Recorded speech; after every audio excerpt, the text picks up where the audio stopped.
Hello and welcome to yet another video. This is the third episode of the story in which instead of being a simple orphan or the child of random civilians, Namikaze Minato was born as Senju Minato, a member of the Senju clan and grandson of the Second Hokage, Senju Tobirama. See what happens when Naruto grows up and inherits the clan with 1,000 skills. Please like and subscribe to show your support. Let's get the show started. Naruto had to suppress one as he had risen up from his bed early in the morning. Looking at his clock to his front, he saw it was 6 a.m. An hour to get ready, eat and go and meet his team. It was his usual morning ever since he became a genin officially. No point on beating yourself. Life of a shinobi wasn't as bad as many would think. Uncertainty of what tomorrow would bring was always there, yes. Yet at the same time satisfaction of being the protector would fade that away.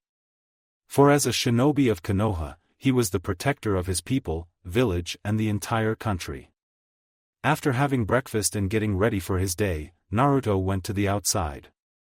As he left his home, he allowed the morning breeze of spring to invade his face, causing his hair to move wildly as it did. Cherry blossoms have already flowered and it gave a pleasant view from his engawa. He used the body flicker jutsu to arrive faster to his team's designated meeting spot. A Naka bridge that was above the river of the same name. He found Sasuke there, who usually came first, followed by him, then Sakura and the last being Kakashi-sensei. "Morning," Naruto said as he arrived next to Sasuke, who was leaning on the fence of the bridge. "Morning." Sasuke nodded to him before he continued, looking at nothing particular as he always did. About 10 minutes or so Sakura arrived, wearing her usual happy smile on her face that she always had. "Good morning, guys." Naruto responded in kind, while Sasuke gave his usual trademark grunt, HN, that he directed to Sakura for most of the time. Some things never change, it seems. His team was a rather odd one in terms of personalities they individually had. They couldn't be different from each other if one had tried to place together as a cell. Sasuke was the silent one, the one who preferred the darkness over the light if his usual mood was any indication. Sakura on the other hand always tended to be cheerful and smiling most of the time. It could be her defense mechanism when around her rather eccentric in their own way teammates. Yet as Sasuke was a darkness, Sakura was brightness who always sought to overcome Sasuke's darkness. Just like the light banishes the dark. Fitting. Naruto thought as he could see from Sakura pestering Sasuke for dates many times, ever since the academy, up to the time as a team. Tough, recently, date requests have largely diminished. Uncontrolled hormones or lack of chakra control can be rather destructive for one's development as a person if the person was a shinobi or shinobi in training. Especially during the childhood, or when the said person is growing up and going through puberty later on. Sakura has been given a reality check with her time with the rest of the Team 7. Sasuke is ignoring her for the most part. Except when she actually is serious with her training. With Sasuke ignoring her and Ino not being there as a healthy competition, it gave the space for her to grow. "Do you guys think we're having another crank today?" Sakura asked. It has been a week since the last one. Their last mission consisted of protecting a merchant and his family on their way back to the capital of the Land of Fire. "Probably," Naruto said. "I think Kakashi-sensei intends for us to do one crank mission per week. Today we'll probably do another." All in all, Team 7 has completed 2 crank missions and 1 brank that was initially a crank since their formation, in addition to 56 dranks in total. Sasuke on the other hand didn't care much. He would go to the cranks as it was required, but would welcome some sort of challenge. Any challenge. Naruto defeated their old Kenjutsu instructor. He wanted to face someone like that as well. To test himself. But at least these missions went to his official file. The first day, after his team's first 2 dranks, they had to write a report on how those missions went and the next day to present them to the department from where they took them in the first place. Sasuke liked the fact that their missions for now went flawlessly. He was also allowed to have a copy of his reports, because apparently, clans could keep them as a memento of their career for future generations of the same clan to see. Soon after that, Kakashi told him that he could get the mission reports that belonged to his deceased clansmen as well. Because becoming an official ninja placed him as an adult for many purposes. Carrying on the legacy of his clan was one of them. For the first week since he got them, Sasuke had spent most of his free time reading those reports. He was both glad and happy to see the accomplishments of his family throughout many generations. Kakashi also told him that higher-ranked reports he could pick up only after he becomes a jonin. But even those would be simple confirmations on a job well done. Plenty of the higher-ranked mission reports was held as a secret by the village, according to what Kakashi said to him. His mood soured when he remembered reading Itachi's files. His cursed elder brother also did dranks, but many cranks as well. Sasuke never finished reading Itachi's reports, because of the hate that poured into his body at those moments. Memories of the time when Itachi was kind elder brother who took him for one of his wild animals dealing missions flashed through his mind that he subconsciously started gripping his shorts in frustration. Something which didn't go unnoticed by his teammates. Sasuke-kun. Sakura said worriedly. Sasuke snapped suddenly. What? 2. Sakura was visibly shocked. But instead of answering for herself, it was Naruto who did in his authoritative manner. Sasuke. Sasuke glared at him for a mere second, before calming down and apologizing. I'm sorry. I had a bad night. That's all. Before dipping down his head and shadowing his eyes with his hair. Yet Naruto didn't bulge. Sasuke, if you need to talk about anything, both me and Sakura are here to listen. Naruto said, nodding toward Sakura, who nodded back. Right. We're your teammates, Sasuke-kun. You can talk anything to us. Sakura said with a small smile, albeit a bit shakenly. Despite his sour mood, Sasuke allowed a small grateful smile to grace his face. Thank you. But it's just some bad memories. It's not something I want to talk to. He said, albeit he cursed himself inwardly right after, for allowing such small trace of weakness to leak from him. Naruto's hard glare softened in understanding. I see. But, just as Sakura has said. No, we're here for you to talk with if you need anything. Sasuke simply nodded before returning to normal mood, staring at nothing but air in front of him, as various cerebrations went on in his brain. Pushing the memories of his wretched older brother aside, he tried to find some inner peace by meditating as he saw Naruto do many times. Naruto for his part looked at him with a raised eyebrow, before smirking and going back to his conversation with Sakura, who relented after looking at Sasuke worriedly for a moment. Their conversation went on, but not with much enthusiasm as before. Sasuke continued meditating. Think about something else. Naruto was also allowed to keep the mission records as Sasuke saw him once picking the reports. Which was strange in many ways. Naruto was not from any clan. Or so Sasuke had thought. He tried researching in the library about the possibility of the existence of the Namikaze clan, but found nothing. In the end he left the matter rest, at least for now. I think Sakura went to say something in her conversation with Naruto, but Kakashi appeared in a puff of smoke right as she did. Your law. Sakura was about to shout, but then realized something. Wait, you're here on time? I was late only a few times, Sakura. Kakashi replied with a sheepish eye smile. Anyhow.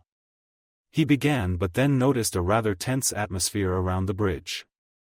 He looked towards Naruto for an answer, but the boy just flashed both of his eyebrows upwards and placed his mouth in a thin line signaling he would tell him later.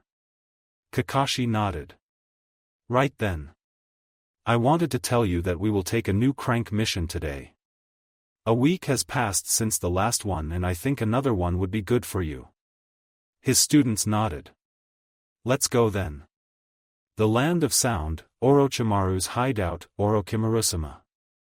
A young silver-haired man with glasses, Yakushi Kabuto, said as he entered one of the operating rooms within his master's hideout. Kabuto-kun, you have returned. Orochimaru said as he shot a glance towards the doors, from the corner of his eyes. I did, and I bring the reports you have requested, Orochimarusama. The snake Sannin was silent, continuing with the operation he was engulfed in, all the while his right-hand man stood silently behind him. Did you accomplish anything else while you were in Konoha? Orochimaru asked, while taking a small vial of blood into his hand, examining it closely. I did. Kabuto replied as he adjusted his glasses. I recruited a newly promoted Tokubetsu Jonin, Saburo, to our cause. He will begin his mission once he is firmly established within the tactical division under Nara Shikaku. 1. Good. Orochimaru exclaimed, pleased with this development. He placed a vial into a rack and went to wipe his hands from blood, proceeding to sit in a chair after that. Bring me those files. Here you go, sir. Orochimaru took the envelope and opened it, seeing dozens of papers that composed various information and reports that Kabuto had gathered while in Konoha. See that Saburo doesn't make it too obvious with the way he works for us. I will. He is rather intelligent and feels that Konoha is holding him back from utilizing his full potential. Kabuto said smirking. Ku. Sarutobi Sensei was always an idealist for a foolish cause. Believing everyone will follow his way just because he said so. Well, it should give us an opening for the invasion, but... Kabuto said, turning serious once again. But what, Kabuto? Orochimaru asked, not lifting his head from the paper he read. Sandaime-sama has increased the defenses of the entire land of fire, reinstating many retired shinobis for duty, albeit, within the village only. It left him with many younger and more versatile ninjas for border and road patrols throughout the country. So, Sarutobi Sensei has grown a backbone in his old age. The snake Sannin commented. Saburo doesn't know about our invasion plans, right Kabuto-kun? He doesn't. Kabuto replied, tilting his glasses again, as he proceeded to answer further. I only told him to try and weaken the defenses on the northern borders, from Amigakure to Yugakure. That way, even if by any chance Konoha's higher-ups discover him, it will not endanger our plans for the invasion. Konohagakure is allied with Sunagakure after all. Their borders towards the land of rivers should be more relaxed in theory. In practice? Sunanin should be able to take care of that. Even the border guards won't stop an entire invasion. Kabuto finished with a proud smirk. Good. Orochimaru stated with a wicked grin. The rest of the reports was mostly unimportant. Nothing major happened other than his old sensei had reinforced the number of shinobis guarding the walls around the village. But even that will not be enough to save the pathetic organization that is called Konoha once he attacks them with the help of Suna and their weapon. Oh my! Orochimaru exclaimed as he licked his lips with his snake-like tongue. How could I forget about this boy? Which boy, Orochimaru-sama? Kabuto asked. This one. Orochimaru answered as he showed Kabuto a page from one of Sasuke's teammates. Namikaze Naruto. Kabuto read. He is one of the Sasukekin's teammates, said to be one of the most promising shinobis of the new generations. Indeed. Orochimaru continued smiling. You are a medic, Kabuto-kun. To whom does the Naruto-kun remind you of? He does look like the Yondaime Hokage-sama, Senju Minato. Kabuto stated, looking at the picture, but then the realization came to him and an evil smile formed on his face. I see. So the Yondaime Hokage-sama sealed the Kyuubi into his own son. We could use this to gain the support from Iwagakure perhaps? Inoki of both scales is known to hold hate the yellow flash, with passion. He could be a valuable ally. He could. But that old fossil hates me as well. He is more than likely to kill me the moment he gets a chance. Orochimaru sneered at the end. Still. Perhaps we can use this to our advantage before the invasion. How so? We will reveal this information to the other villages. IWA is likely to reinstate hostilities if Inoki is provoked or in a bad mood when he receives this information. But will the Tsuchikage-sama actually believe this information if you deliver him so easily? He will either scoff it off as a provocation or will take measures against the boy. The Raikage is unpredictable on the other hand. But it does not matter. Inoki could diverge Sarutobi Sensei's attention towards the borders of Aim, Kusa and Taki. The attacks on the Land of Fire always came from those directions. Silence. We will simply deliver them copies of this document, along with the information that Naruto-kun is a Jinchuriki of the Kyubi. IWA and Kumo will act in the way they want, but in any case it can be beneficial to us. Indeed. Kabuto said. Sasuke-kun should be an easy target for you. He is described as a flight risk in Konoha's files. From what I could gather, he can be persuaded to join you if we promise him an easy way to kill his elder brother. But there is a possibility that Sasuke-kun gets killed as well in the process. If the Tsuchikage decided to act more aggressively towards the son of the Yellow Flash, it could kill Sasuke in the process, too. There is. However. But Sarutobi Sensei will not allow for Minato-kun's son to die so easily. As I said, if we are lucky, this will just diverge Sensei's attention to other fields. Inoki will only send minor battalions to the border near the Kusa and Taki. Proud that he is not a fool to risk an all-out war. That notion is unpopular in IWA ever since their defeat in the last war. Silence, Itachi is too strong for me and only another Sharingan can defeat his. It would be prudent for me to train Sasuke-kun fully and use him to get rid of Itachi and any other Akatsuki member if the chance is presented in the process, before I take his body. Silence again. You should return to your team, Kabuto-kun. Lay low while you're in Konoha, for the time being, at least. Keep an eye on Saburo, if he is discovered, get rid of him. I will take care of the information you have provided me with. The Sannin ordered. I understand, Orochimaru-sama. Kabuto bowed and left the room. Ku. Minato-kun. I wonder how your son will fare with this development.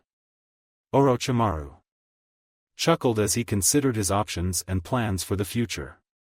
Even if Minato's son was gifted as a prodigy, as Kabuto's report suggested, not even he will stand in the way of his ambition.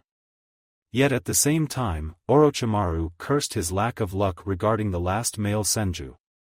The boy was young and from this report he already had a bad experience with the villagers in the past, killing 3 bullies in self-defense.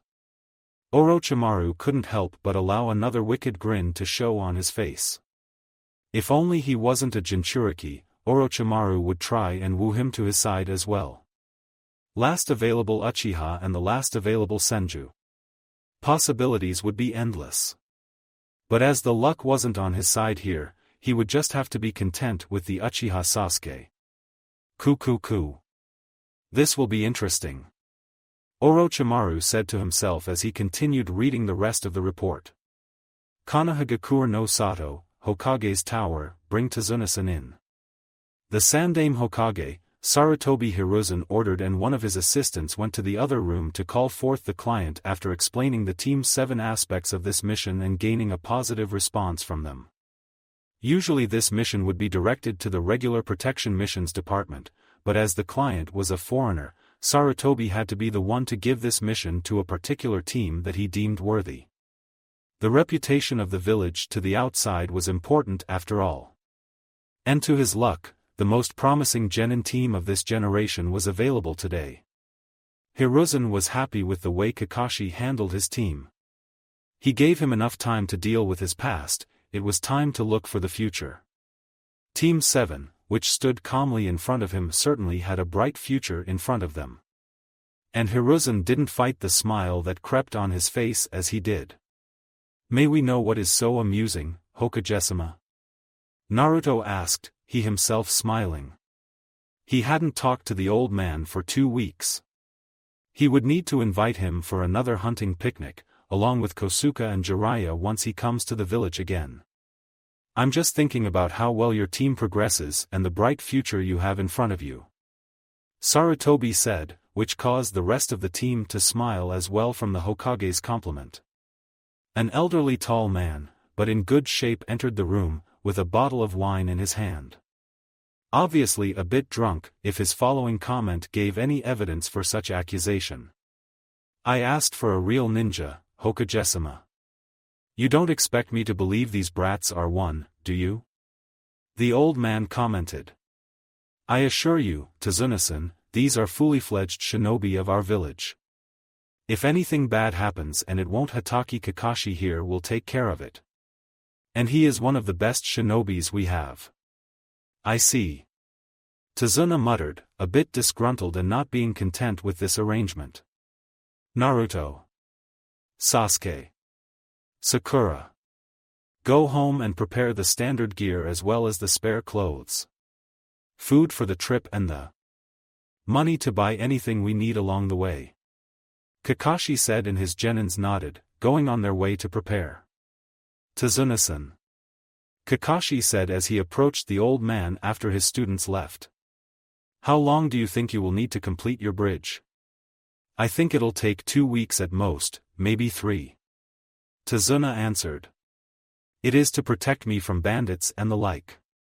The old man mumbled those words, and Kakashi suspected there was more to this mission than a simple protection from bandits. In any case, he nodded, promising himself to find out what this was about. They already accepted this mission, and the bridge builder paid his money. They couldn't back down now. Yet his senses warned him that something was wrong. "At the front gates, I never asked you, but what is that, Naruto?" Sakura asked when she saw a strange object on his belt, pointing on it. They had met at the gate an hour later after Kakashi dismissed them. "This?" Naruto looked down. She pointed on a Nidame's sword. "It's just a religious relic, for luck. He never showed the sword of the Thunder God to the two of them. He should do it one of these days. For all his initial reservations, he thought he could trust Sasuke and Sakura, the latter having a really good relationship with him. Something he never thought would have happened. I never took you for a superstitious type," Sasuke commented from the side. "It doesn't hurt to be. In our profession at least." Naruto shrugged it off. "HN." Sasuke could accept that reasoning. 10 minutes later, Kakashi Sensei appeared with Tazuna by his side. "Okay then. Let's go." They walked quietly for a few hours, distancing themselves from the village as they walked to the east. But even with that, they had to make a pause after some time because Tazuna, even though he was a physical worker for his entire life, couldn't keep up with them. The night started falling as well, so they decided to make a camp for the night. As they sat near the fire, eating the food they prepared for the trip, Sakura decided to start a conversation in order to kill the silence that stretched for some time. "Tazuna-san, what is the land of Wave like? We haven't been taught much about it back in the academy, as you don't have a shinobi village." Tazuna's, already somewhat sour mood, fell even more. "We did have, many years ago." "You did?" Sakura questioned. "We did. Back when the land of waves was part of the land of whirlpools. Yuzushiogakur no Sato," he said gravely.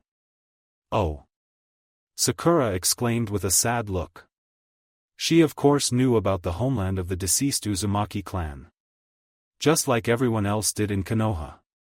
Sasuke just sat there silently, listening. Kakashi on the other hand, had a bitter expression on his face, while Naruto stared blankly at the fire that cracked in front of him. What is now known as the Land of Waves was previously part of the Land of Whirlpools. We were the most southern part of the country. A few minor islands that usually lived from fishing and trade with the main archipelago of the country. Tazuna began telling the tale. We have never had much interaction with shinobis in general.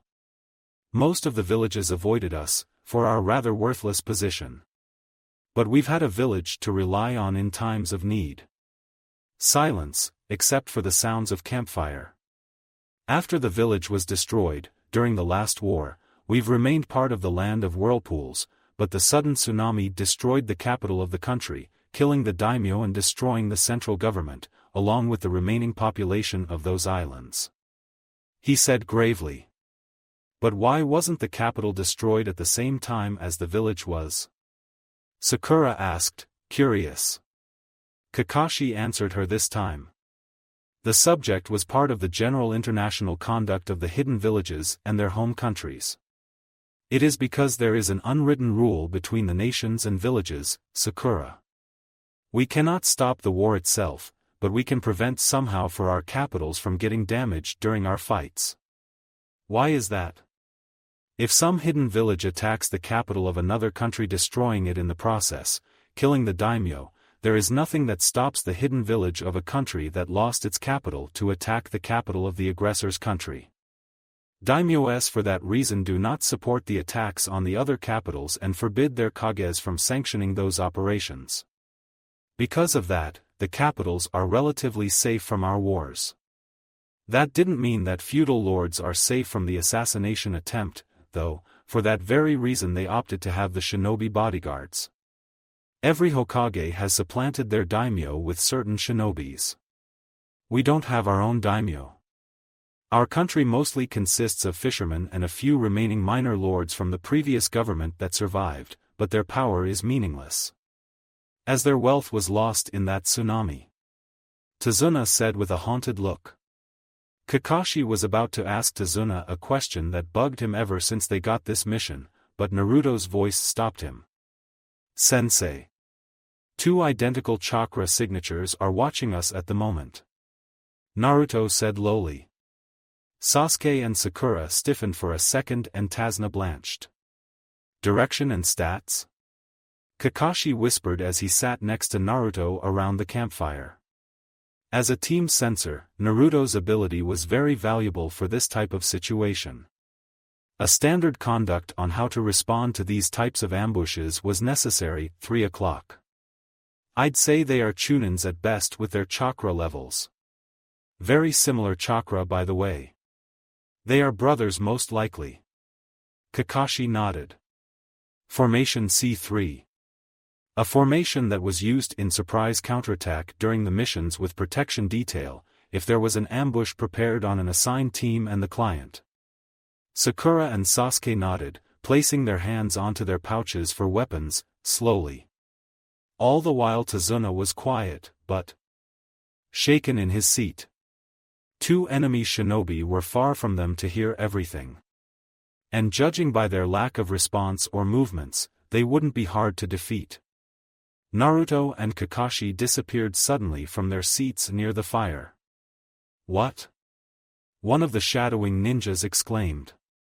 Focus, Meizu. Now's our chance. One of them said. And so they attacked, sending their chains towards Tazuna. Sakura. Protect the client.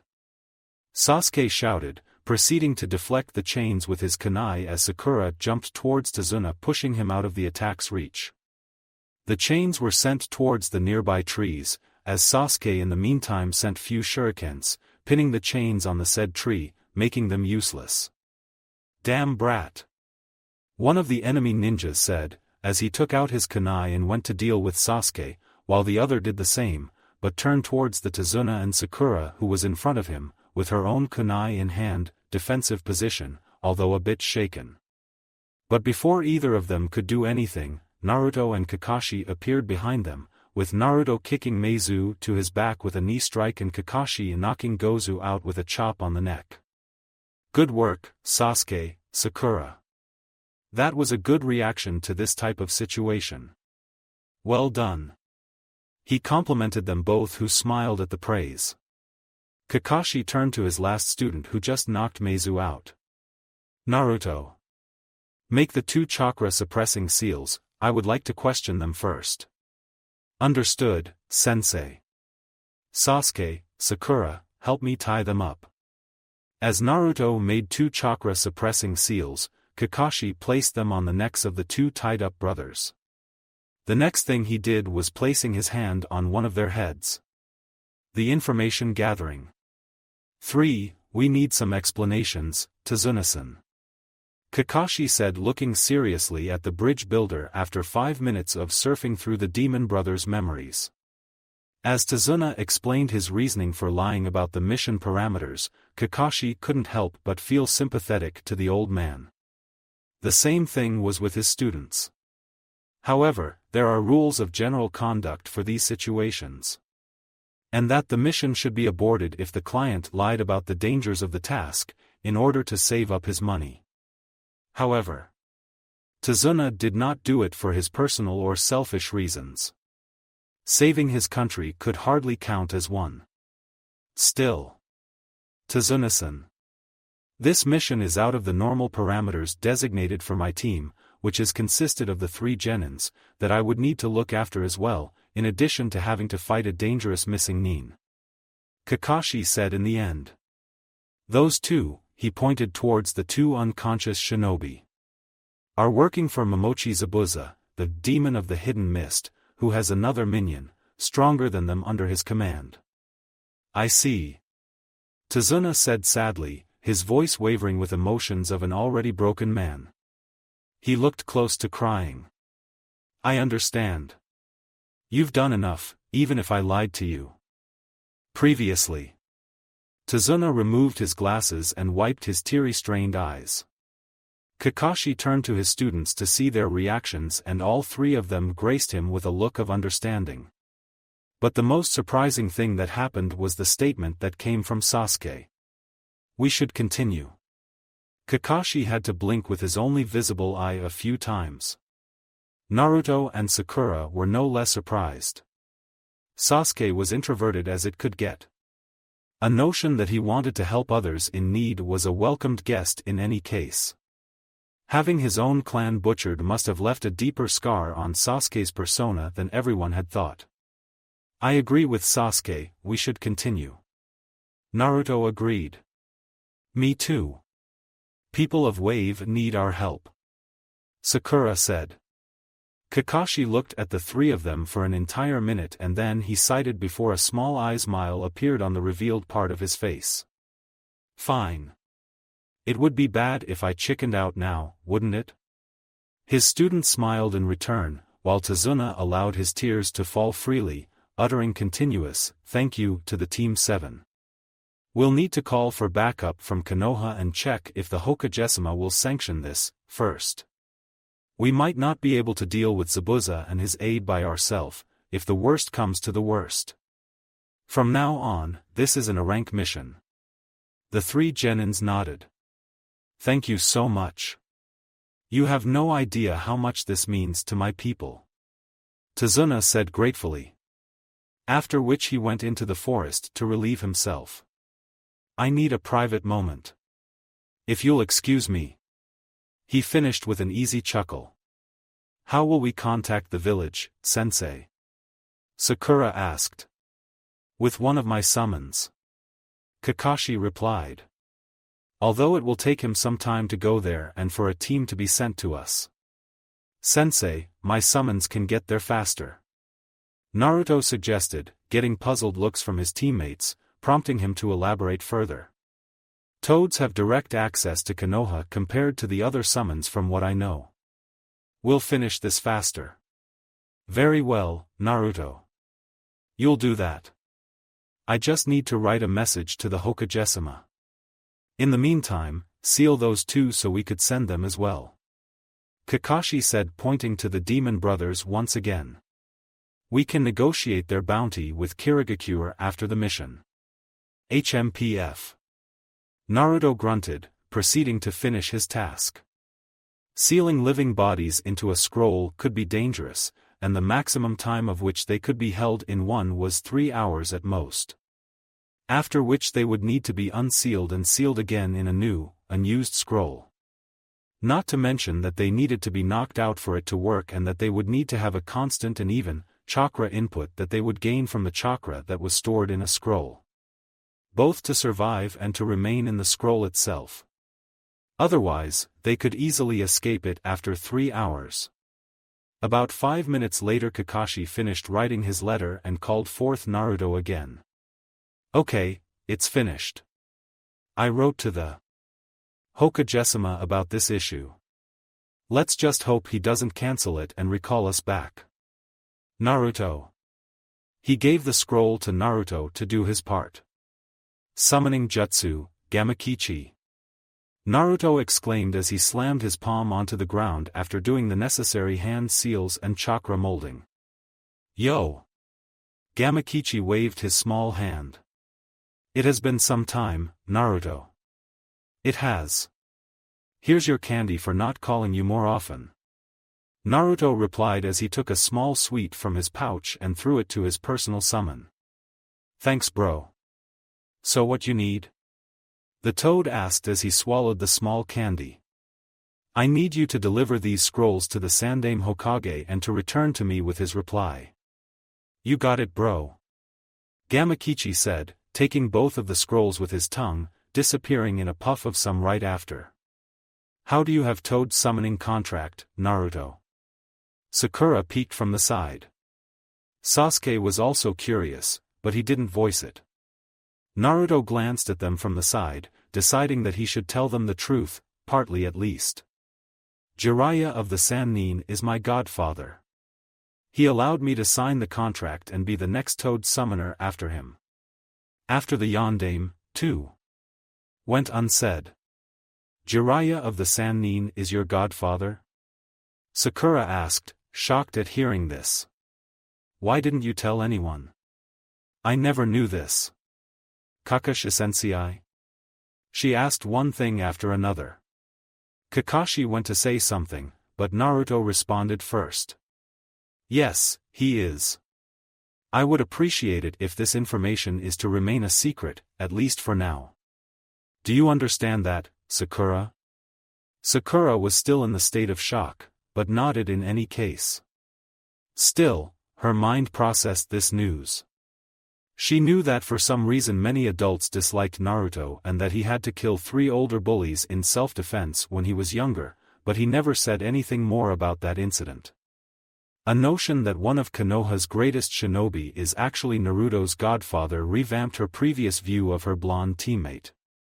Being the smart that girl she was, Sakura started thinking about the famed Sannin.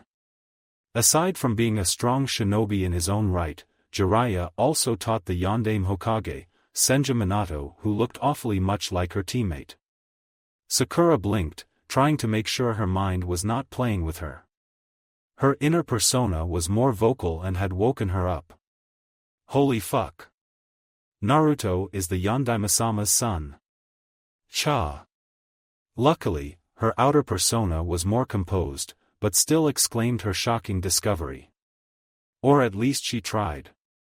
"Naruto, you are the O." Kakashi was quick to intercept her, placing his hand on her shoulder, shaking her quickly. "Whatever conclusion you've come up with, Sakura, keep it to yourself. Understand?" Sakura nodded, but still, she threw a worried look towards Naruto, who was smirking at her realization. Sasuke looked at him with narrowed eyes, seemingly he came to the same conclusion as Sakura did. Kakashi had advice for him as well. "Same goes for you too, Sasuke. Anything you came up with, keep it to yourself." There was no fear that Sasuke would blabber out any of it, however. "Do you think Hokage-sama will allow us to continue this mission?" Sakura asked her team. "Most likely." Kakashi said right away. "Considering the country in trouble, this makes it personal for Konoha. Uzumaki was our ally after all. One that we failed to save. The least we could do is help the remnant of that country break free from the shackles of a tyrant." Theme 7 nodded, sitting near the fire once again. Sensei, you mentioned that Zabuza has another minion. Who is it? Naruto asked. His name is Haku and he is the last member of the Yuki clan from the Kirigakure. Kakashi said. He also possesses the ice release bloodline limit that was common in that clan. To say his students were surprised was an understatement. Sasuke particularly. What happened to that clan if he is the last member? Kakashi looked at him and answered. It has been crippled in the last war and various inner conflicts within the Kiri itself. The boy was apparently found by Zabuza, who trained him both in the shinobi arts and devotion. The brothers didn't know all the details, but were witness to the boy's abilities. Particularly something called the demonic mirroring ice crystals. He continued explaining the techniques used to his team in hopes if they would need to fight Haku could at least have a chance of winning. Zabuza himself had troubles with that jutsu. Maybe he was getting too paranoid. He knew that Naruto had a large arsenal of techniques in addition to his own practical abilities to use them in combat. They could beat him for sure. Especially collaboration combo of Naruto and Sasuke could prove itself damaging to their opponent. But he would hopefully get reinforcements, ANBU if he was lucky enough. Zabuza was also a former ANBU of Kirigakure and a member of the Seven Swordsmen of the Mist. Title wasn't given on a whim to just anyone. Naruto, Sasuke and Sakura would protect Tazuna in case Gato called more Missingnans to help Zabuza. Any shinobi Hokage sends will be a welcome present. But Kakashi still hoped it would be some of his old ANBU colleagues. Right at that moment, Naruto's personal summon appeared with a scroll in his hand. Hey bro. Your Hokage has told me to give you this. Thanks, Gamakichi. You can go now. Naruto said as he took the scroll and gave it to Kakashi, who proceeded to read the message. Not a problem. Call me whenever you need help. The toad waved goodbye and went back to the Mount Myaboku. What does it say? Sakura asked. We're in luck. Kakashi said, getting happy smiles from his team. Hokage-sama allowed us to continue. And a team of ANBU will be on their way here soon. We'll wait for them here.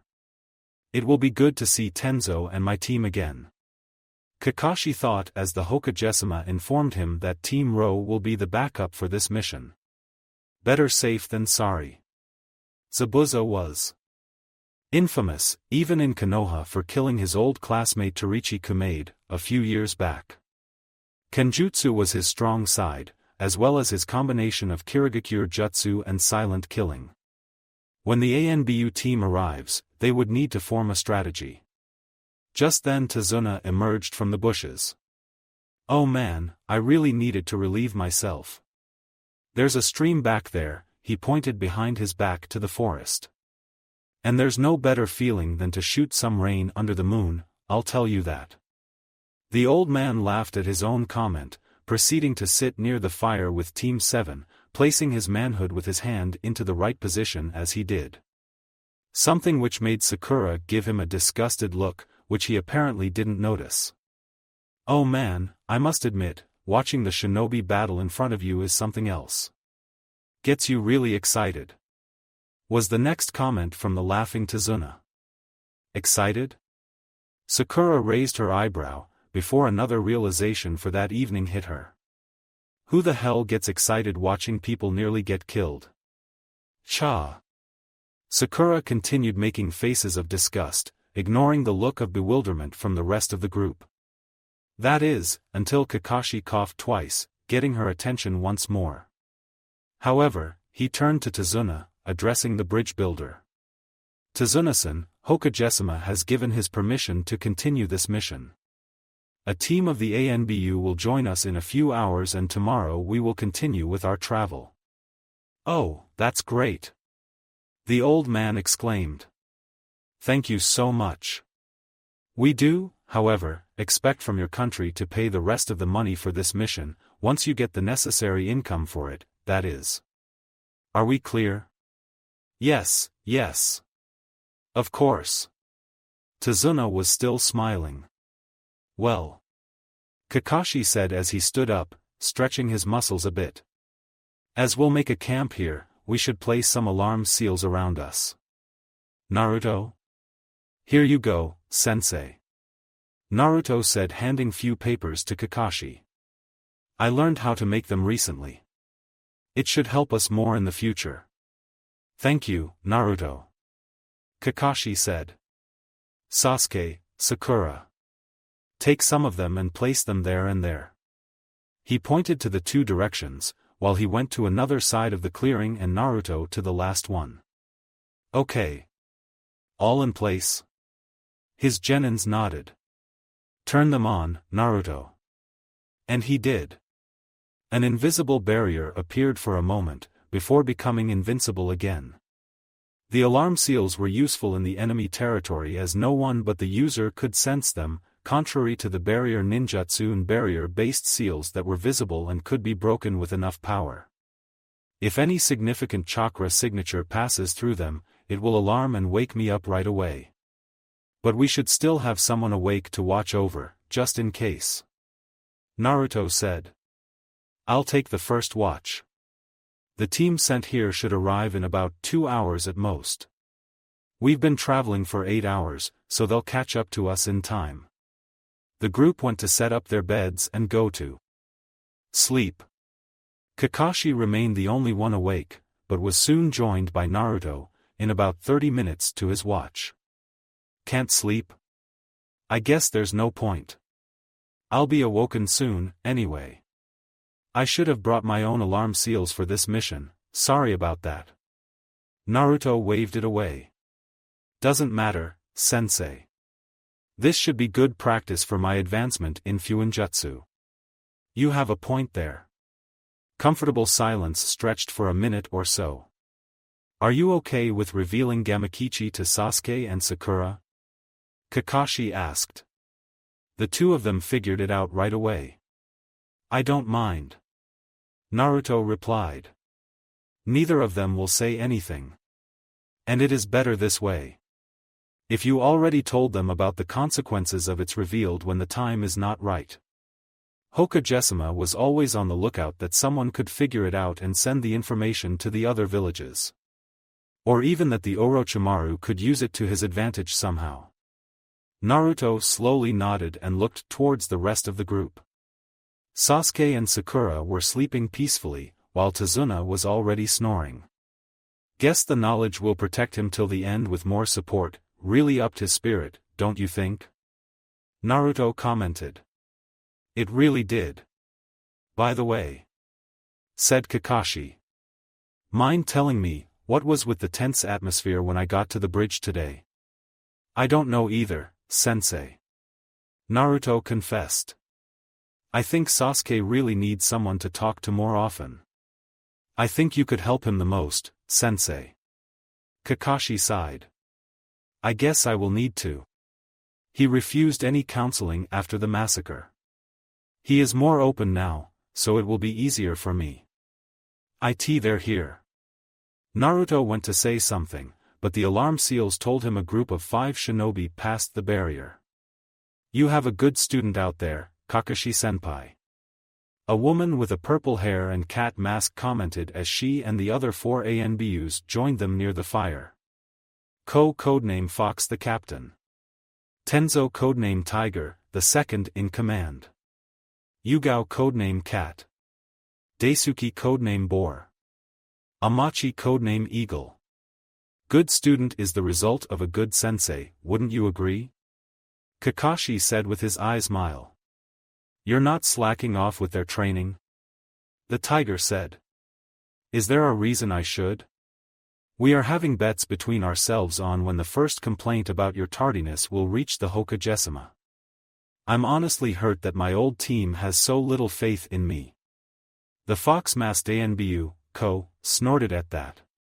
Being the captain of the team row, he was first to change the subject straight to the point. If you're done joking around, we should talk about why we're here and not currently in our beds sleeping. Right. Kakashi turned serious, to his infamous Umbu mode. Hokage-sama already told you why, I assume? Of course he did. They NBUs nodded in any case, something which Kakashi was grateful for. We are dealing with Momochi Zabuza and his aide, Yuki Haku. The boy of around 15 years of age, with the ice release bloodline limit. Kakashi began, while his new support digested the news. The bulky boar Umbu whistled lowly at that. Plenty of dead clans emerging lately, don't you think? Focus on the task, boar. Living the history will come later. Captain Fox scolded. You're no fun, Captain. The boar pouted. A jester of the team. Naruto remembered. Any particular abilities of the ice release we should know of? You have the Uchiha on your team, so fire should not be a problem. The fox commented, pointing on the sleeping Sasuke. Yet, he didn't need to say it like that. But the Captain Fox wasn't known as the Tobirama II for no reason. A nickname he was given by Naruto in reality, as the Team Ro was the team who guarded Naruto part-time when Kosuke was away. So Naruto knew some bits and pieces about them from their time together. Please keep your opinion for yourself, Captain. Kakashi began. Mission is not a time for personal prejudice to cloud our judgment. He told him seriously. Whatever.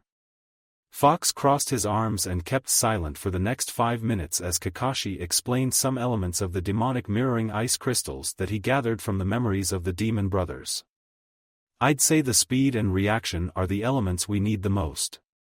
Tiger said. Did you gather any strategies that Zabuza uses in battle, senpai? He usually fights by himself, Hiden. Haku is hidden in the background and acts as his support if anything goes wrong. So how do we approach them? I have an idea. Naruto said. The adults looked at him, with Captain Fox being the one to motion him to go on. I will make 5 shadow clones, with 4 of them transformed into my team and Tazuna. It should give us an opening at least for a moment. Neither Zabuza or Haku are censors, right? There was nothing to suggest they were. Kakashi answered. But, it should give us an opening. My team can guard Tazuna, while we deal with Zabuza and Haku. Kat is also a censor. So she can pinpoint where Haku is hiding within the mirrors. Understood. Kat stated. Now, let us go with potential strategies regarding their general abilities. Naruto, at least one of your clones should stay close to us to disperse Zabuza's mist. Should we wake Sasuke and Sakura-san? The eagle asked. Kakashi considered this for a moment. No. Let them sleep. We'll brief them in the morning. The next day, Sasuke and Sakura were told of the plan and both of them accepted it, Sasuke grudgingly. They were also introduced with the ANBU team that was sent there as a support. Tazuna was having exhilarations from this development. Although, he was not very happy once he was taken by a boar and carried in arms, when they jumped across the sea to the land of waves. Puke Tazuna emptied his stomach as soon as they landed on the ground. Sorry about that, old man, Boar said. But we couldn't waste our time. You could have warned me, at least. Tazuna grumbled. What's done is done. Captain Fox said. Tazuna-san. In which direction is your house? To the north. Tazuna pointed out. It's about half a kilometer from here. Naruto in the meantime placed his finger on the ground and focused on his senses as Tazuna directed them. Opening his eyes, he addressed the group. There are 2 chakra signatures in about 200 meters from here to the north. But my house is that way. Tazuna exclaimed, worried. Kakashi placed his hand on his shoulder. Tazuna-san, calm down. Allow us to deal with this. The old man nodded and Kakashi addressed Naruto next. Naruto, make 5 of your shadow clones and have them transform as we agreed. Making a sign for a shadow clone jutsu, Naruto made 5 of his identical copies, four of whom transformed into one Team 7 member and Tazuna. You three stay here and guard Tazuna. Clones go first. With Zabuza, near the lake, a genin team was sent to protect the bridge builder from him. Nothing too dangerous. Or so Zabuza had thought from his hiding spot in the trees. That was until he recognized the silver-haired man among them. Hatake Kakashi. Zabuza narrowed his eyes. Jackpot. The demon of the mist thought as he observed Hatake's genin team. But something feels strange here. While not a naturally born sensor, Zabuza did train to feel the other's chakra. It was necessary, given his use of the silent killing technique. He continued watching them as they approached closer, analyzing them as he did. When they got close enough, he decided to reveal himself, sending his Kubikarabocho flying towards them, but they managed to evade it as they laid down to the ground. Fair enough. He thought as he jumped to his blade that was pinned to the tree. Momochi Zabuza. Kakashi said. Your fight is with me. He finished, charging towards him with one kunai. The hell is he planning? Konohanans were infamous for their planning and strategizing, not charging Hiden. Kakashi's kunai clashed with him and Zabuza took his blade right away to protect himself from Hatake's attack. It wasn't hard to do it. For a moment, Zabuza thought he would win this battle easily. His dream was crushed as soon as he saw Kakashi smirking at him. What? An explosion that came from Hatake took Zabuza by surprise and he barely managed to evade much damage from it as he jumped back towards the lake. A shadow clone? He questioned loudly. An exploding shadow clone? Correct. Kakashi's voice came from behind him, causing Zabuza to turn around and see two more figures alongside the copy ninja. While the other three appeared in front of the genins and the bridge builder. So Konoha has sent an ANBU team to support you? I must say I'm flattered. Zabuza said sarcastically. It seems Haku will have to join sooner. That's fair. But wouldn't you agree that we should even the odds a bit, Hatake? The man in question remained silent, his Sharingan now revealed as he looked at Zabuza's back. It is easy when you have the village behind your back to support you, isn't it? Zabuza began. You have a stable job, a normal Kage. He snorted at such a notion. In my case, it takes months to find a rich customer and seconds to lose him. I'm not wasting this chance away, Hatake. For Haku, this was the signal and he appeared at the side of his master. It seems you needed my help after all, Zabuza-sama. The ice user said. Chi. Don't have much choice. As you can see for yourself. Opposing ninjas continued looking at each other, before Zabuza spoke to Haku. You take care of the three umbus in front of you. They shouldn't be much of a problem with your ice mirrors. I'll deal with Hatake and the other two. I hope. Understood, Zabuza-sama. Kirigakure Jutsu. Zabuza exclaimed and the mist started forming around everyone present. But then, to both Zabuza's and Haku's surprise, Tazuna stepped forward. I don't think so, you renegades. He shouted, proceeding to do a few hand signs and exclaiming. Wind style, great breakthrough. Naruto's clone disguised as Tazuna breathed and then blown away a massive wind from his mouth dispersing Zabuza's mist. What the fuck? Zabuza questioned, fuming. When the fuck did that old fart learn ninjutsu? He didn't get the chance of getting an answer. An attack came from Kakashi and the other two ANBUs. It wasn't an elemental attack at least. A normal hand-to-hand combat. He went to a defensive position. Haku in the meantime surrounded the three other umbus in his demonic mirroring ice crystals. You will never escape this technique. Surrender the bridge builder now, and I will let you go. I'm afraid we can't do that, Hakusan. Tiger replied. Cat, can you sense him? The woman nodded. I can. But we'll still need an opening. Tiger nodded. Eagle and I will create a diversion. You take him out as soon as you get a chance. Any advice? 7 o'clock, mirror in the middle is the real one. Cat whispered and Tiger nodded. Let's go, Tiger. Eagle said. Both of them attacked the mirrors in the opposite direction of each other, with Tiger going with the cat's advice. But as he struck the mirror with his blade, the mirror shattered only for a moment and was quickly restored to its previous form. Haku in the meantime escaped to another mirror quickly, but revealed his minor weakness as he was robbed of his mirrors quickly and with that an opportunity to escape with more ease. Any other idea? Tiger asked as he and Eagle jumped back to their female teammate. I can trace the pattern of his movements, Cat said.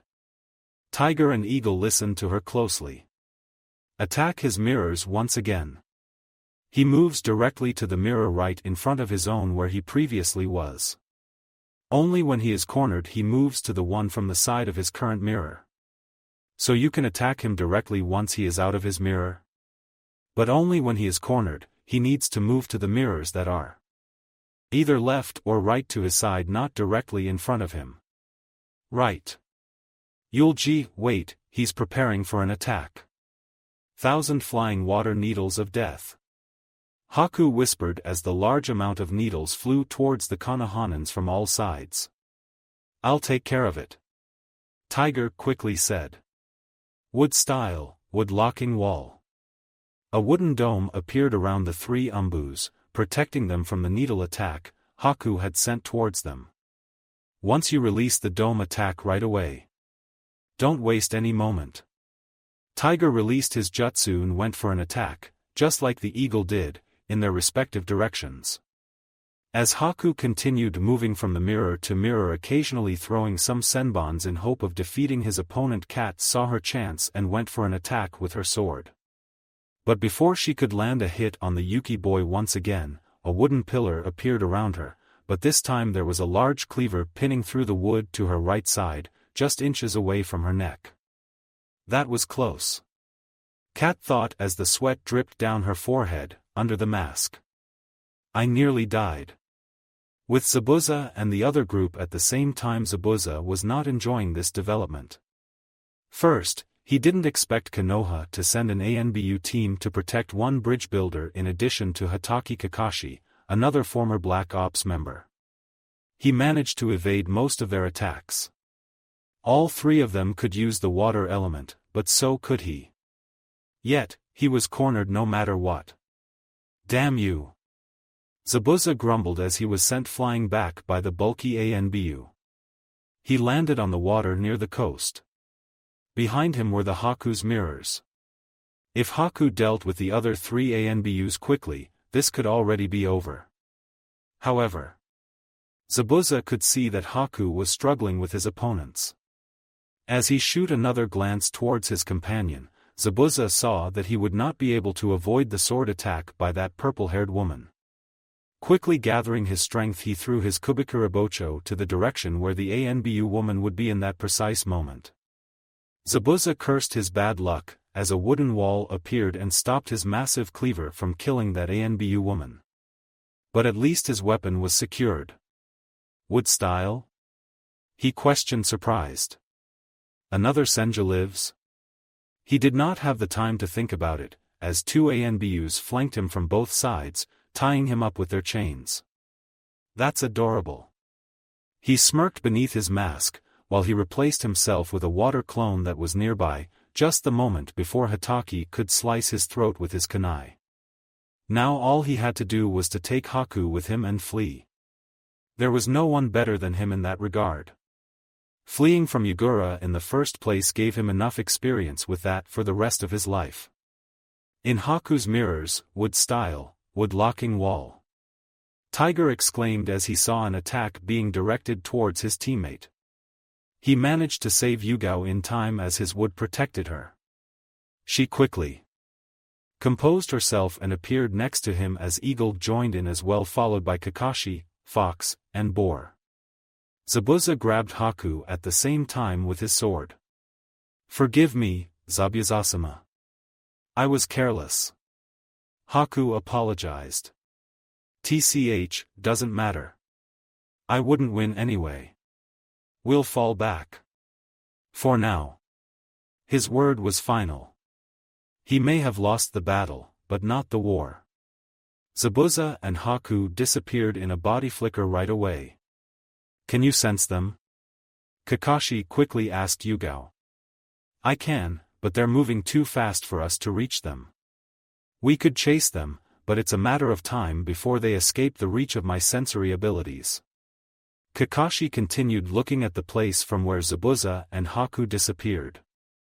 They will return to finish the job, that's for sure. The others nodded. Naruto. Dispel those clones. You four can come out now. About 5 minutes later, Naruto, Sasuke, Sakura and Tazuna joined them. Is there any reason why Gato might think that Tazuna here is a trained shinobi? Bor asked him. Naruto shrugged his shoulders. I just wanted to mess with him a little. What are you guys talking about? Tazuna joined in, visibly confused. We'll tell you later. Can you lead us to your home now? Sure. At Tazuna's house, father. You came back. A pretty young woman said happily as she approached and hugged Tazuna. You didn't doubt it, did you, Tsunami? Tazuna smiled as he hugged his daughter. I brought shinobis of Konoha to help us out. He pointed to the group that followed him to the house. Oh. My apologies for not noticing you earlier. Thank you for protecting my father. Tsunami said, bowing gratefully. It was nothing. Part of our job after all. We couldn't leave his daughter without a father now, could we? Kakashi said, a bit too friendly to the rest of the group as they watched the interaction. Is he hitting on her? Sakura whispered to Naruto. Probably. Tazuna-san, Tsunami-san. Captain Fox started. We would appreciate it if you would show us where we will be staying for the time being. We also need to formulate a new strategy regarding Zabuza and Gato. What did you plan to do with him?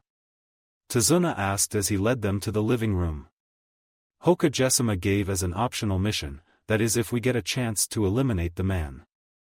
We will begin our search tomorrow. Someone will need to stay with Tazuna and the other workers near the bridge. Kakashi said. It is best if my team and I do it. You can search for Gato and Zabuza.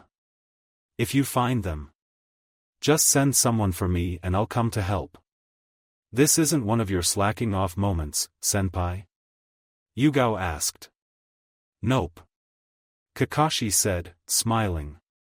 Just doing my part of the mission, while you do yours. Captain Fox snorted at that. Whatever. By the way, Kakashi. We'll still need the blondie to come with us. At that Naruto perked up. Working with the Umbus at his age was an honor not many received. May I know why? Kakashi asked, raising his eyebrow. We will split into 2 teams and search through the archipelago. Me, Cat, and Eagle will be one team with Tiger, Boar, and Naruto the other.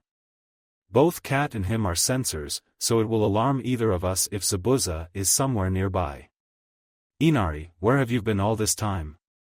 They heard Tsunami scolding someone and a reply of. At the town, Mom.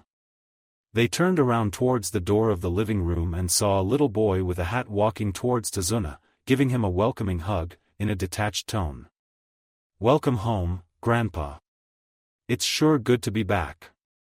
I'm glad you're okay, Inari. The boy just shot a challenging look to the Konoha group which was silent as the family affair went on. Is there a problem? Boar, never the one for formalities, asked. Propelling Yugao to give him a small elbow kick to the ribs, but the man didn't budge. Who are they, Grandpa? These are the ninja that will protect me till I finish the bridge, Inari. Tazuna said happily before his mood soured at Inari's next words. What's the point? They're going to die anyway. Inari said, leaving the Konohanans in silence. What's up with him? Bor asked, once again. Team 7 remained silent as Tazuna had already told them why the young boy was so nihilistic. Let's just rest for today. We all have our duties tomorrow. Kakashi said. Naruto. You and Yugao will place the various security seals around the house.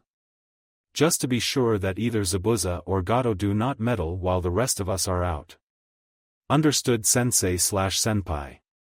Said Naruto and Yugao in unison. At Zabuza's hideout, what do you mean you failed?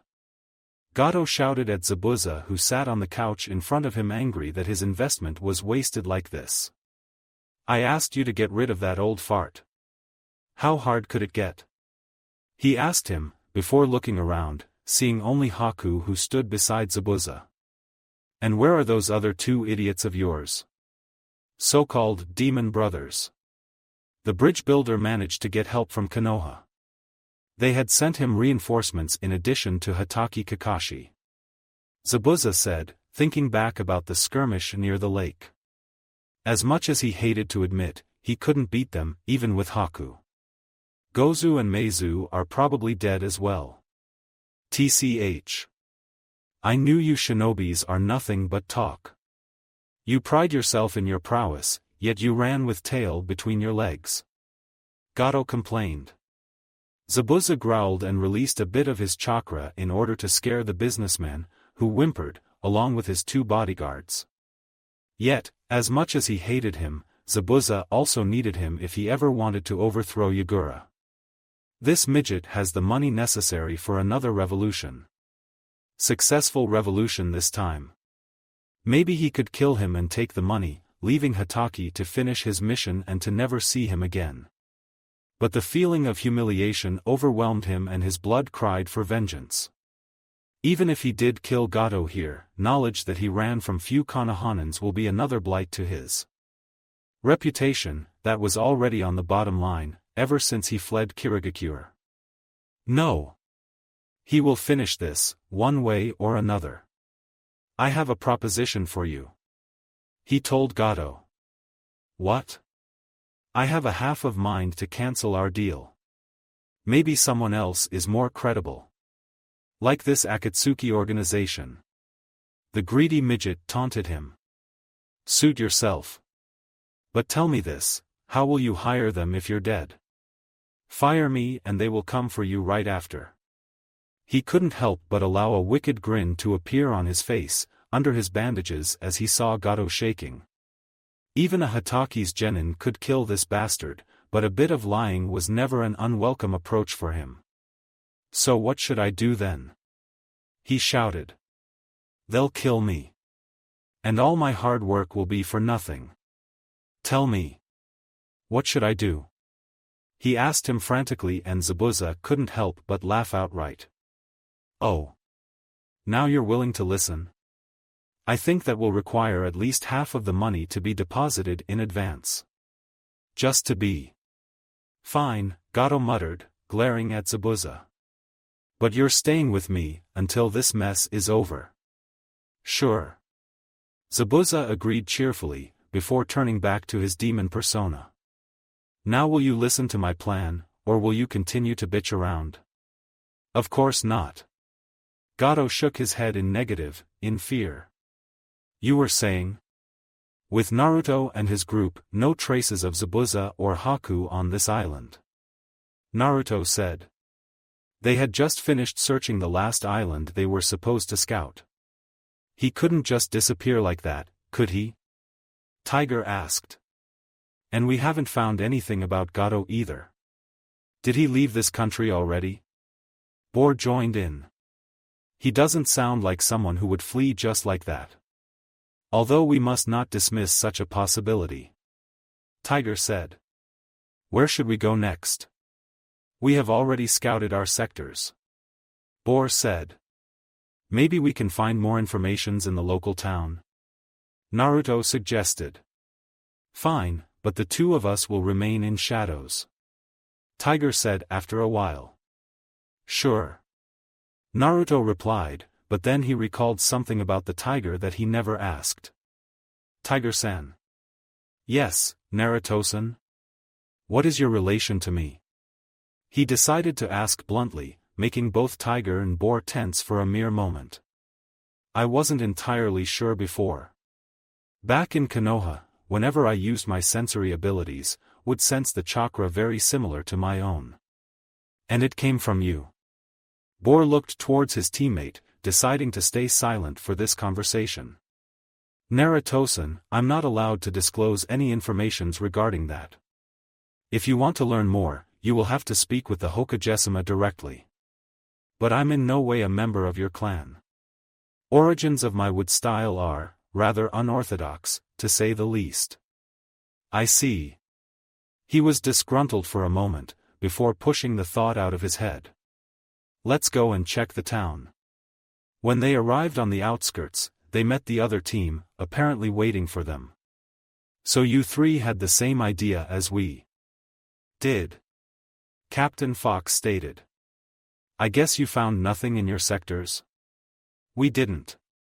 Tiger answered. We thought that at least some information would be available in the town. Don't bother.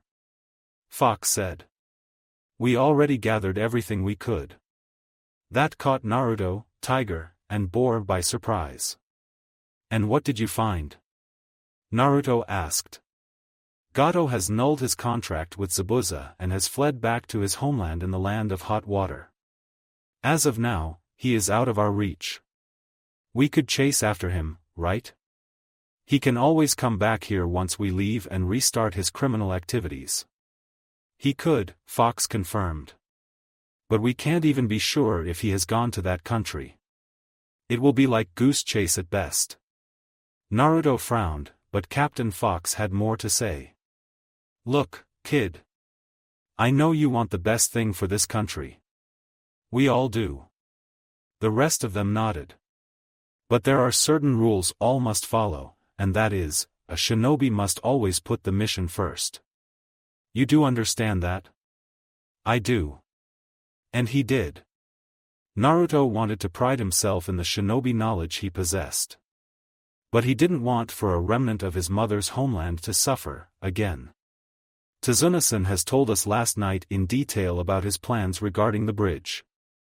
Yeah. He told my team as well when we found out the truth.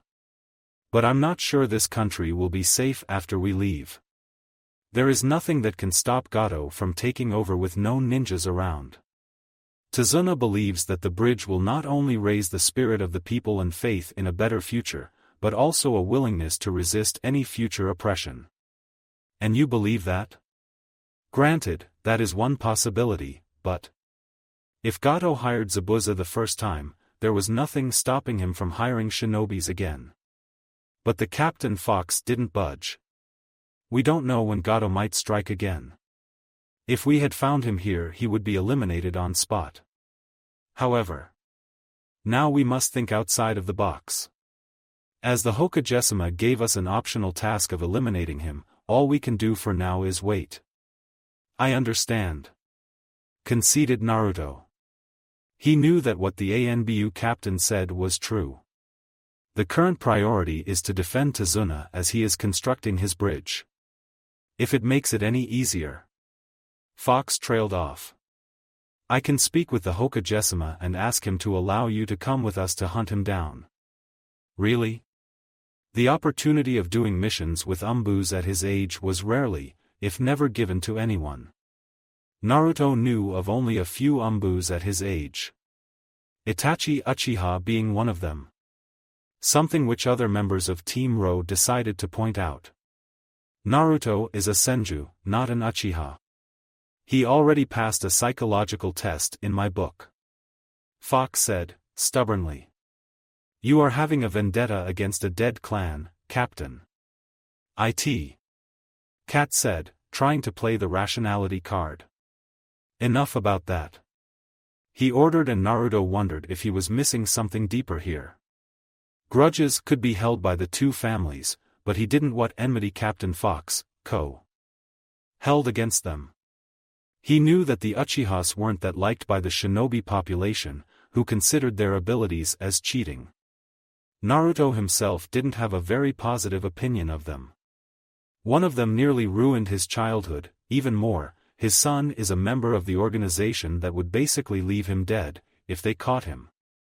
The third one was decent, if a bit closed off. Sasuke was probably the only reason why he didn't outright hate the clan. At least both of them could sympathize with each other, on a certain level. Let's go and see how Kakashi is doing, Fox said. Probably reading his favorite book. What else?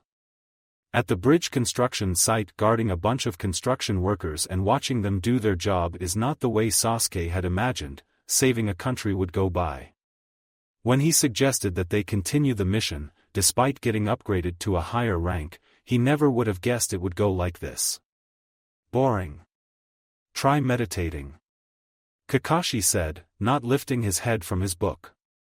Why? Sasuke looked at him. He already did that plenty of time. But Kakashi's suggestion must have had its reason. It will calm you down a bit.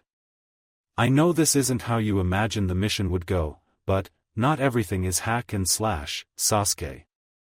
Then why can Naruto go with the ANBUs and I can't? At this, Kakashi closed his book and sighed.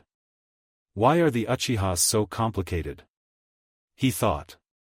Sometimes, honesty was better than lying, even if his profession prided itself in the latter. Because your brother was one. Kakashi said, bluntly, and Sasuke widened his eyes at his response. Of course he knew his brother was an ANBU. Something he always bragged about early on during the academy. Before that fateful day. So you think I might end up just like Itachi then? Am I correct? Sasuke growled, lowering his head as Kakashi couldn't pick his real reaction from hair-covered eyes. Will you? What? The first blunt response took him off guard, the second did as well. Will you become like your brother? Kakashi insisted. No, was the quick response. Well, you're acting like him. Sometimes. A blatant lie. But necessary. However, it wasn't far from the truth. Itachi was quiet, yes. A man who kept his emotions in check, yes. Hidden for most of the time. Curious as well, but not someone who would leak any information about himself. It was something that many of his colleagues were wondering about. Despite their differences, Kakashi couldn't help himself but compare the two brothers. Don't worry. You aren't that similar to him, but you have your moments when I wonder. That calmed Sasuke a bit. He decided to ask something that bugged him for the past few days. Regarding Naruto. Sasuke began. He really is a Senju? It wasn't hard to figure it out. Godfather, the Toad contract, blonde hair, just like the Yondames. Even without the first two, he wondered how Noon figured it out sooner. Himself included. I can neither confirm it nor deny it. Orders from the Hokage himself. You do know what that means, Sasuke? I won't tell anyone. It's not like I have anyone to tell it. If you want to talk more about it, you will have to speak with Naruto, first. HN. It was hard to imagine his teammate was also from a deceased clan. Just like him. Yet as much as Sasuke felt anger when he remembered his condition, he felt at ease knowing there was someone else like him. Naruto was possibly the only person who could understand him fully. Maybe that's why he was friendly towards him, despite their dead family history. Ironic. He wondered if Naruto thought of it as well that way. Hard times breed strong men. For all their family rivalry that he didn't care about, both of them were in hard positions and a part of Sasuke was glad that Naruto was his teammate, possibly the closest thing he had to a friend. Yesterday's rivalry could easily become the greatest tool for one's progress, tomorrow. As he thought about it, a voice of Itachi whispered inside his head. Kill your. Sasuke shook his head, pushing the memory out. He sat in a meditating position. Enjoying the guard duty, Kakashi-senpai? Sasuke turned around and saw the ANBU group and Naruto with them. I'll have to treat Kotetsu and Izumo sometimes. They really are heroes of our village. Kakashi replied back. Anything new here? Naruto asked Sasuke as he jumped near him. No. Sasuke answered. Just Sakura helping the workers out there. He pointed towards their pink teammate, who when she saw Naruto return, decided to take a break. You're finished already? We found nothing. It seems that Gato has fled the country and fired Zabuza. Rumor has spread around the town, already. Really? This time it was Tazuna who shoot the question, as he approached the group, sweeping the sweat from his forehead as he did. Naruto as well as the ANBUs nodded. That's great. It means that my bridge is really scaring him off. He laughed. You hear that, everyone? He said to his workers. The tyrant has fled the country. I told you this would work. Didn't I tell you? He bragged to his workers who erupted in a happy cheer as the news spread. So he really fired Zabuza, and fled the country. Kakashi mused. We found Zabuza's bandages in his hideout on a small remote island. Fox pointed out as he took the sweaty gauze from his holster and showed it. We also scouted an abandoned castle nearby, Tiger said. Traces inside suggested that it was populated until very recently since the floor as well as everything else was clean from the dust. Bor nodded. There was also a safe that was emptied, but left opened. Everything else was taken as well. No documents or anything else was found inside.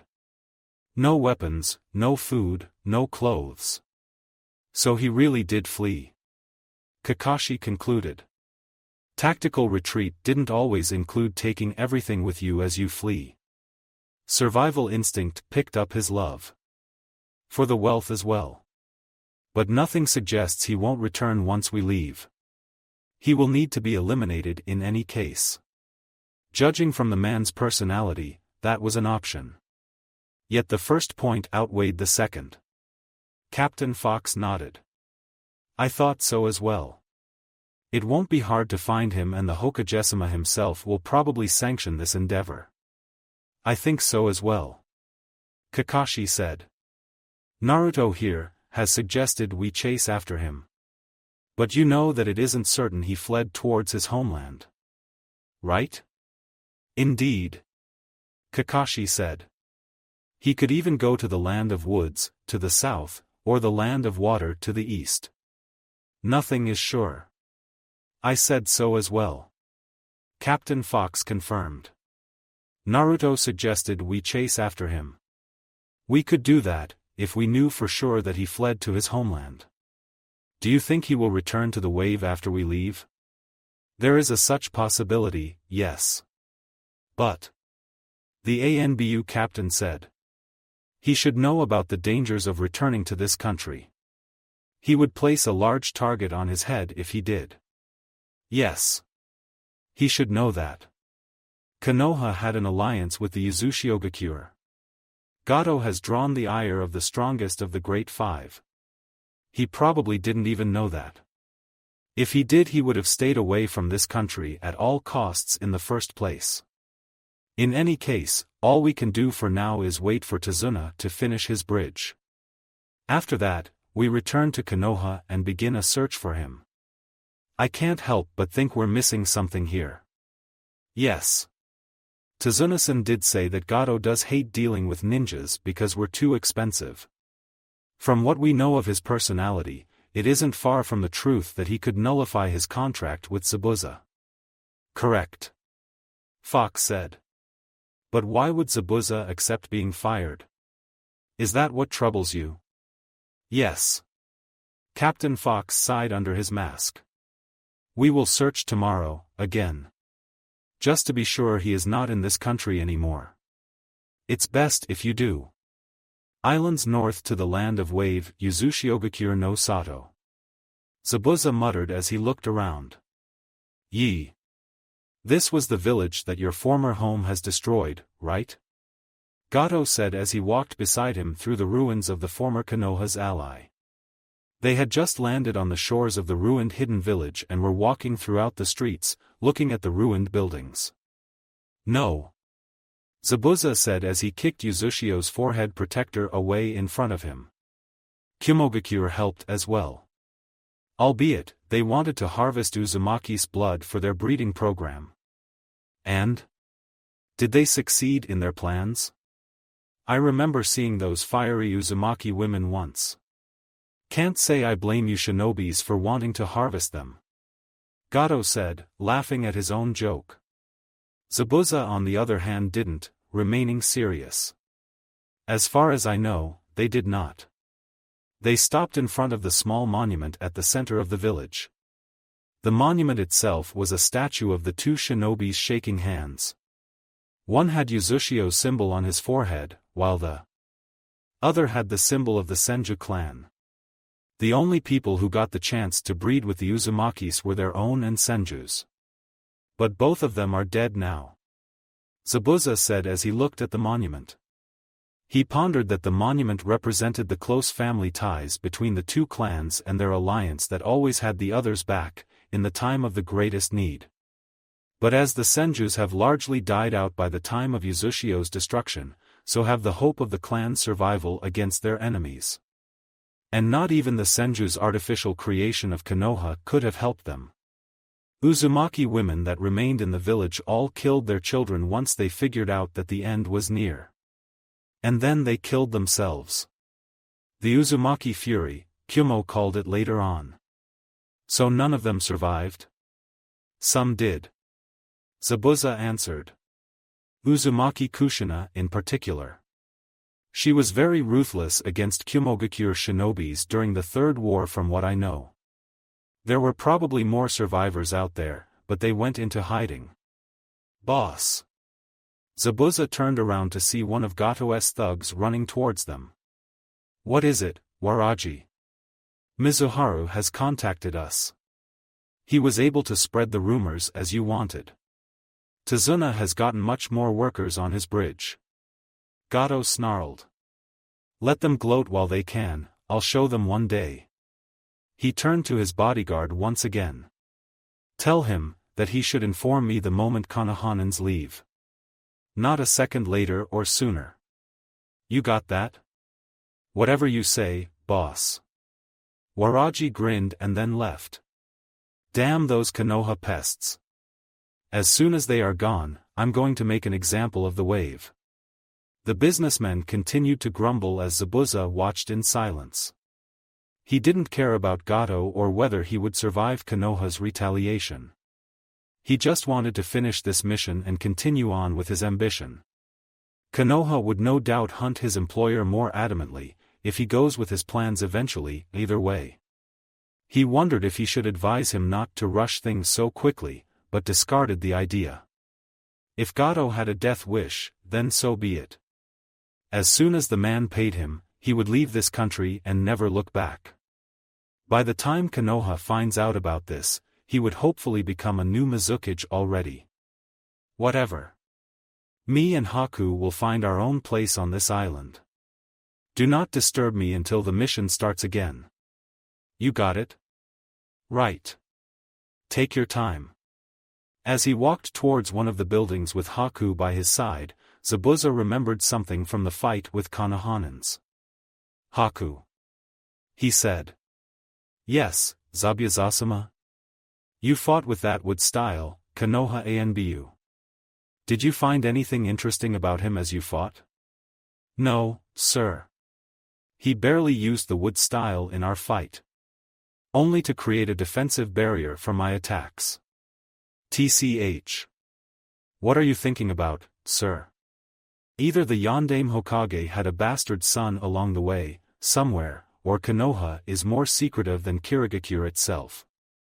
At the land of Fire's side of the bridge, the construction of the bridge was finished within the week. With more workers offering their help, the construction was speed up and the bridge was eventually finished. Captain Fox suggested that they should stay a week more, just to be sure. But there was no sign of either Zabuza or Gato. A week later, the Konoha group stood at the Land of Fire's side of the bridge with Tazuna, his family and various other citizens of the Land of Waves bidding their goodbye. "I cannot thank you and your village enough for helping us, Kakashi-san," Tazuna said. "I don't know what would have happened if you weren't here. I promise you. We will repay the money we owe, in time." "Oh, no need to fret about that, Tazuna-san. We were just doing our job. And we'll make sure that Gato does not return again once we're back in Konoha." "Ha! Even if he does return, the people will not succumb to his will again. That's for sure," Tazuna boasted in his usual bravado. He motioned for his grandson to move forward. Inari looked to the ground, not wanting to face the shinobi. A move that caused Tazuna to bonk him on his head. "I'm sorry for being such pain to you guys." The little boy apologized. For the duration of their stay at Tazuna's house, Inari would occasionally try to bait the shinobi into argument about heroes. Something that was ignored by the group, causing him to cry. He was happy once the bridge was finished, however. Seeing the few people scare the tyrant into running, brought a belief that heroes might exist to the child. "And thank you for saving my grandpa. Really, thank you for saving my father, Kakashi-san. I don't know what would have happened if you weren't here," Tsunami said to Kakashi, sweetly, who in turn scratched his masked cheek in embarrassment. "We were just doing our duty." Echich. If the duty consisted of moans during the night. "For," Sakura whispered to Naruto, who raised his eyebrow at her. "Jealous? No way. We'll see you some other time, Tazuna-san," Kakashi said as they bid goodbye. "With Gato, boss," Waraji said as he approached Gato. "A messenger bird from Mizuharu has arrived. Give it to me," the small man said, impatiently, as he took the letter from his bodyguard's hands. "Good." A wicked grin crept on his face. "Gather the men and call Zabuza. It is time to act now." Boss. Shouldn't we wait for at least some time before the Konoha group leave the wave to be Sue?" "Shut up. I give the orders and you obey. Now go." "Yes, sir." Waraji sneered. As long as he got the pay, it was good. "Tazuna, I'll show you what happens when someone humiliates me." The shipping magnate chuckled as he crumpled the letter in his hands. With Konoha's shinobi they decided to go at a normal pace back to Konoha. It would take them 3 days at least to reach their home. "I can't believe the mission turned out so easy. I mean, who would have guessed that Gato would simply flee?" Sakura wondered out loud. As they sat by the road to have lunch. "Not every mission goes with the way we intend. And this time, our target's survival instinct overcame his pride and self-confidence." The ANBU member Cat answered. "I suppose. I wonder where Zabuza went? He is still a missing nin in Kirigakure." Eagle said from the side. "We haven't heard anything about the inner workings of Kiri in a long time. Nothing but unconfirmed rumors." Captain Fox added his 2 cents. "Like what?" Naruto asked this time. Kirigakure was an interesting place for him to research on, due to having various bloodlines among many things. "Rumor that the Yondaime Mizukage is dead." "Really?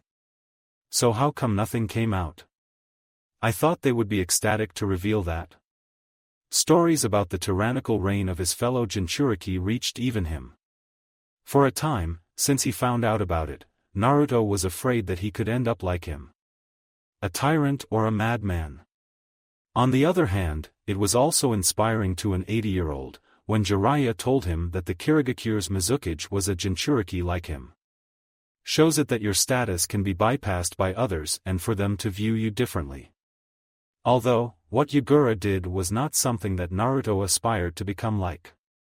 As he ate his meal, a sudden flare of chakra had hit him, or better said, an alarm from the seals.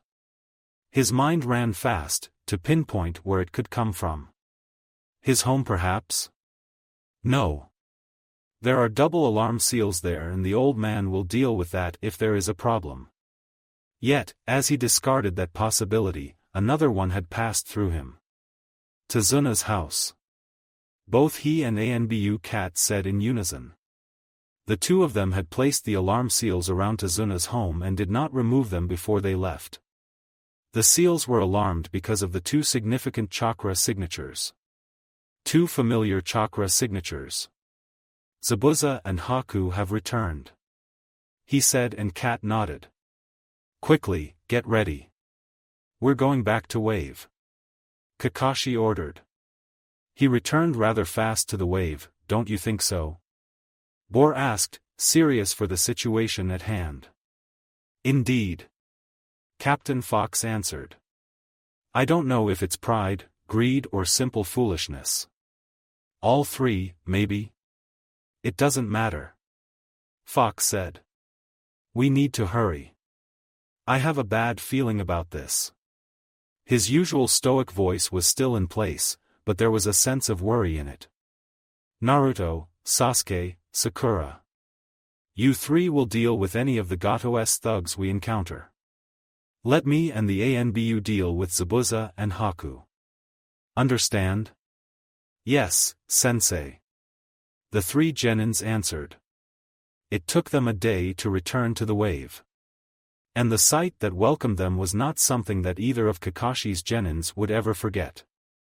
The bridge was completely destroyed, with only remnants of it still floating above the water, with the bases of the bridge being the most memorable part of the remaining monument to the resistance of the people. Zabuza and Haku are still here. Naruto snarled as he sensed those two chakra signatures present. A rage like never before started overwhelming him. Memories of the grateful and happy people of the wave being directed towards the Konohanans when they left the country, just 2 days ago flashed through Naruto's mind. Gratitude. That was the feeling he wanted to always be present within his heart. Unaware of himself, he started leaking Kyuubi's chakra in small amounts as he and the rest of the group ran towards the town center. A sight that greeted them was another memory none of the three genins would ever forget. Tazuna, Tsunami, Inari and dozens of other workers were nailed to the wall on the town square, their arms chopped off, blood already dried. Sakura covered her mouth with both of her hands, while Sasuke was visibly shaken. And Naruto widened his eyes even more as the rage he held inside started leaking out.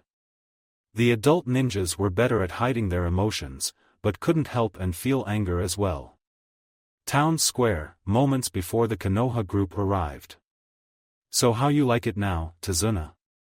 Gato gloated as he stood in front of the makeshift wall for this occasion.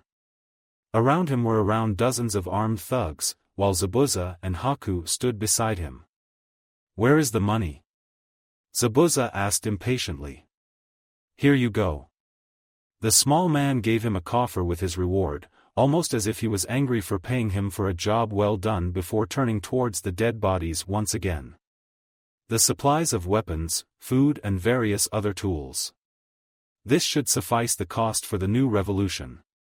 Zabuza thought as he inspected the coffer. You know. You could stay and work for me as a bodyguard. I could really use you too. Gato said, not changing his look from the presentation in front of him. But Zabuza did not answer, his attention was elsewhere.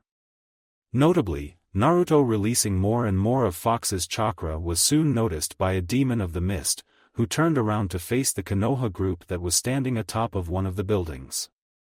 They're here already? He whispered with a frown. They returned fast. He did not expect this. Or knew how they knew about Gato's return so fast. Zabuza-sama. Haku said worriedly as he saw their odds are against them, again. In the meantime, on the top of the building, Naruto's anger and the result of it was noticed by the group as well. Naruto, calm down. We need to stay focused. Kakashi said and nodded towards the tiger in case anything goes the wrong way. As if it didn't already. Their client was dead, along with his family and the workers who helped him with the construction. Money wasn't the problem, but the parameters of the mission's results were. Along with the consequences that this would have on the reputation of Konoha and people of this country. Naruto continued looking at the dead bodies, his rage rising with every moment as he heard Gato's laughter. "Haku, prepare to flee, quickly," Zabuza said as he sensed a familiar energy, very similar to his sworn enemy, Yagura.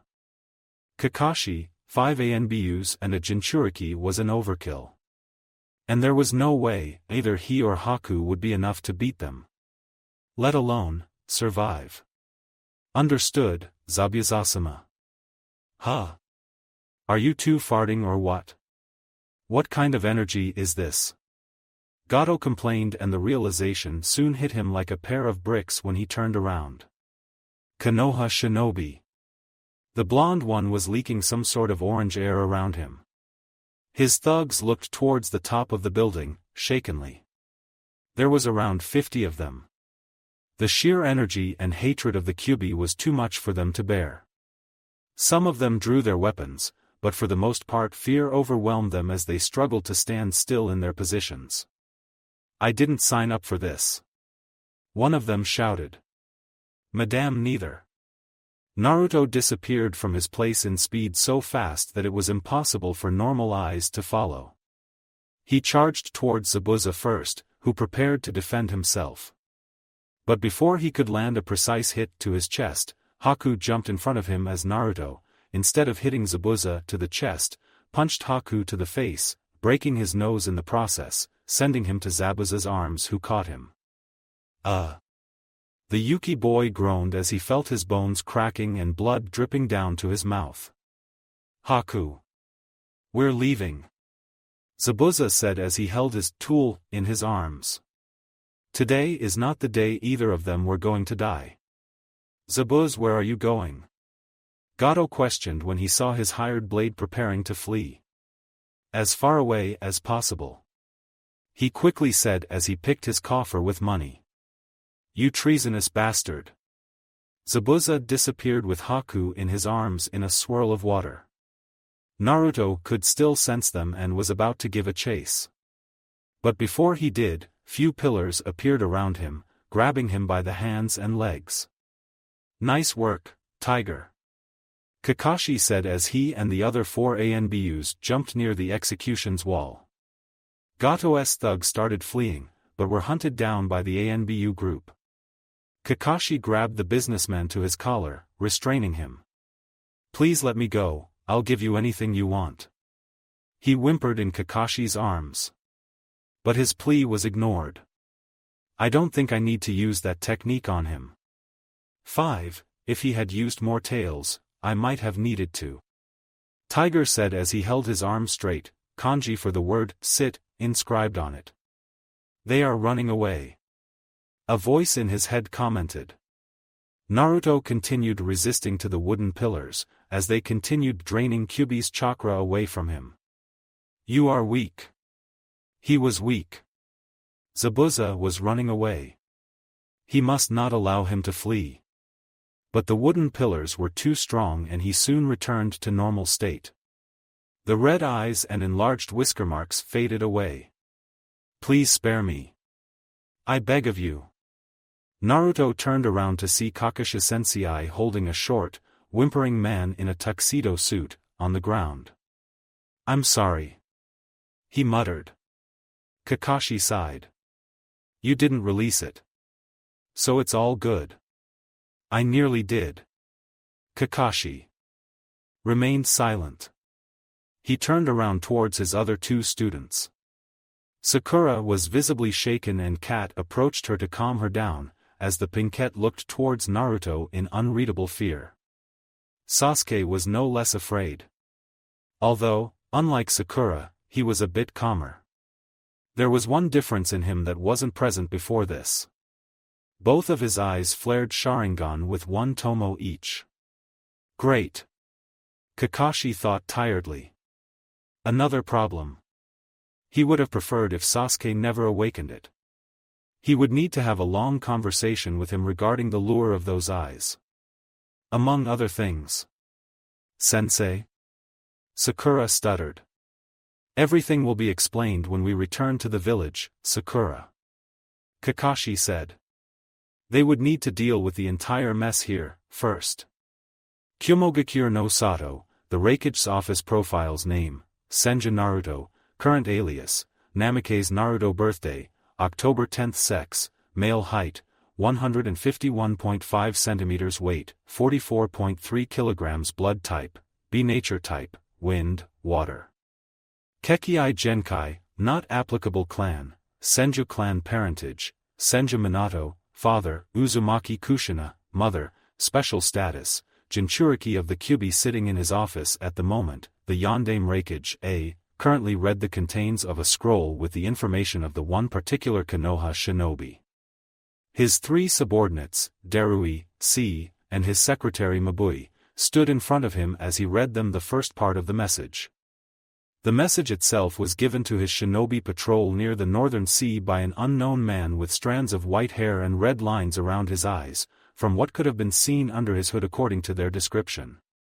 He did not know from whom did the information came actually, though he suspected it was Iwa's doing.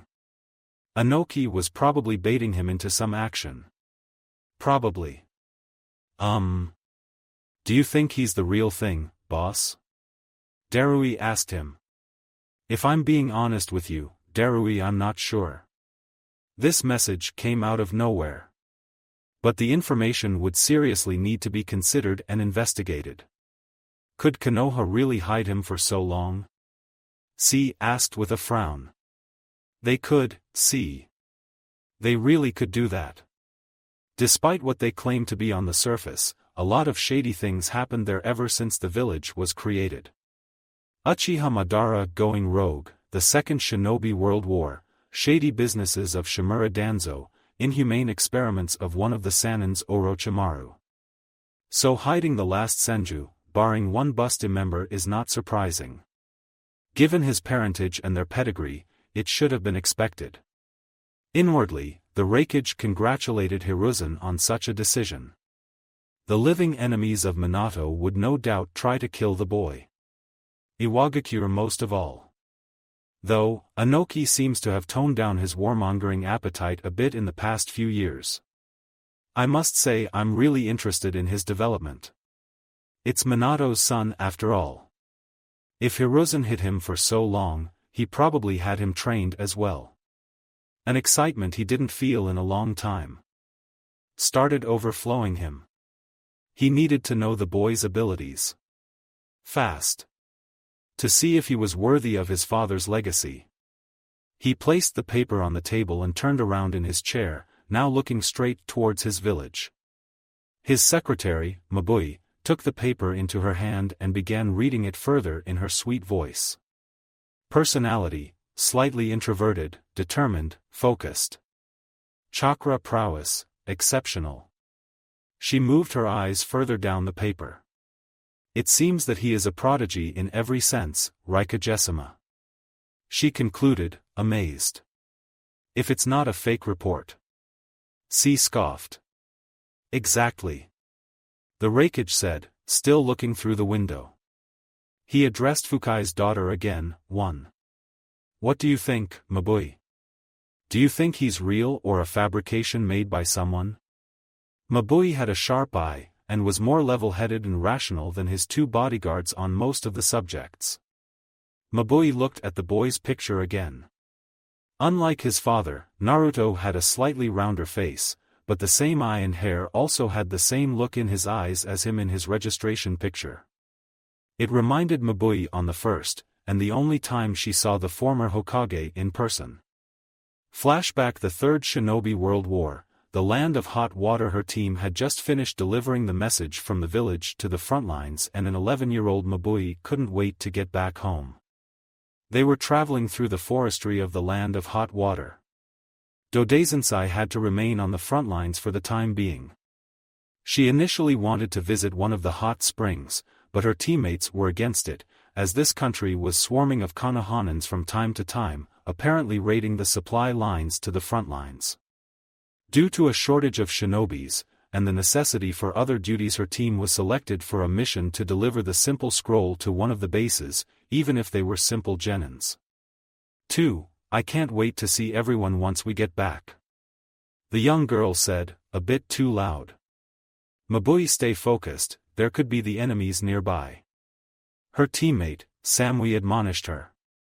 Sorry, Samuchan. She muttered, shyly. Samui is right, Mabui. You need to be more diligent with your duties. We may be rookies, but this is the time of war. We could be ambushed by local Konohanans. They may have infiltrated the country already. Yatsuki Kiwa, her third teammate, told her with a serious, but worried expression, as they walked on the road back home. He was too paranoid sometimes. I get it. She shouted, again, though she covered her mouth right away. At that moment, the 3 Kumogakure genins heard something from the bushes and trees. Arm yourself. Samui said as they stopped moving. Mabui gulped once, but the noise from the forest was just the sound of leaves that were disturbed by the birds who flew away. Just birds. Nothing serious. Kiwa sighed in relief. No, Mabui said, now fully focused. There is someone out there. The birds were disturbed by movements. Usually by a movement of shinobi who jumped from a tree to tree, scaring them off. Despite her awareness of the situation, she couldn't help but scream in shock, when a giant dark yellow dog jumped above them. Ah! She screamed in fear as all 3 of them fell to the ground, eyes widened. It's just a bunch of kids, Minato. The shinobi with red markings on his cheeks said, as he stood on one of the branches of the tree. Mabui turned her head slightly to the left, noticing another man standing there. He had a blonde hair, blue eyes, and a standard Konoha flak jacket that Jonins wore, just like his other companion. He wore a face of indifference. The yellow flash. She widened her eyes even more as she recognized him. She heard the stories about this man. One that was apparently faster than Asama himself. And a ruthless man at that, one that the entire Iwagakure feared. As fast as she came to the realization, she frantically shouted. It's the yellow flash. He's about to kill us. She cried in fear as she covered her head with her hands. Mabui. Samui hissed at her from the side, a bit too loud, as the 2 men could hear them. Her friend was also scared, as it could be seen from her face, but she was calmer than her at least. Kiwa was no less afraid, though he kept his mouth shut. Her fear took over her senses. As she lifted her head again, she saw the yellow flash standing above her, placing his hand on her mouth, but instead his face of indifference, there was a kind smile. You can stop now. He continued smiling, a bit nervously, though. We won't hurt you, I promise. She nodded, slowly. What shall we do with them, Minato? His companion asked. Minato was silent for the moment before turning towards his comrade. Nothing. We'll leave them here. We've already fulfilled our mission. He turned towards her once again, his smile still in place. We'll be going now, Mabushin. Stay safe and a bit more silent next time. Mabui blushed, but she did calm down hearing that. Her breathing returned to normal as well. Minato and his companion went back to the forest from where they came from, followed by that dog who shrank in size without them noticing. Minato-kun. She whispered lowly, without her teammates hearing her. She continued looking towards the direction where the blonde shinobi went. Mabui, are you okay? Kiwa asked, as both he and Samui approached her, waking her out of her daydreaming. Yais. I'm okay. Are you two alright? She asked them. I am. Samui answered, her emotionless face back at place. This is why we told you to focus and be quiet. Had he not taken pity on us, we could have died or become prisoners. Her blonde teammate told her, sternly. Samui is right. I'm sorry. It won't happen again. She promised with downcast expression. Whatever the case. Let's hurry back to the village. Kiwa nodded. Why do you think he spared us without a second thought? It's because we weren't worthy to be taken. Her cold, blonde friend stated. She looked embarrassed about the entire situation. Well, Samuchan was always a bit too proud for her own good. Mabui did not comment on anything, as they went back faster, jumping from tree to tree. But before they jumped off, Mabui shot another glance towards the direction where her kind enemy trailed off.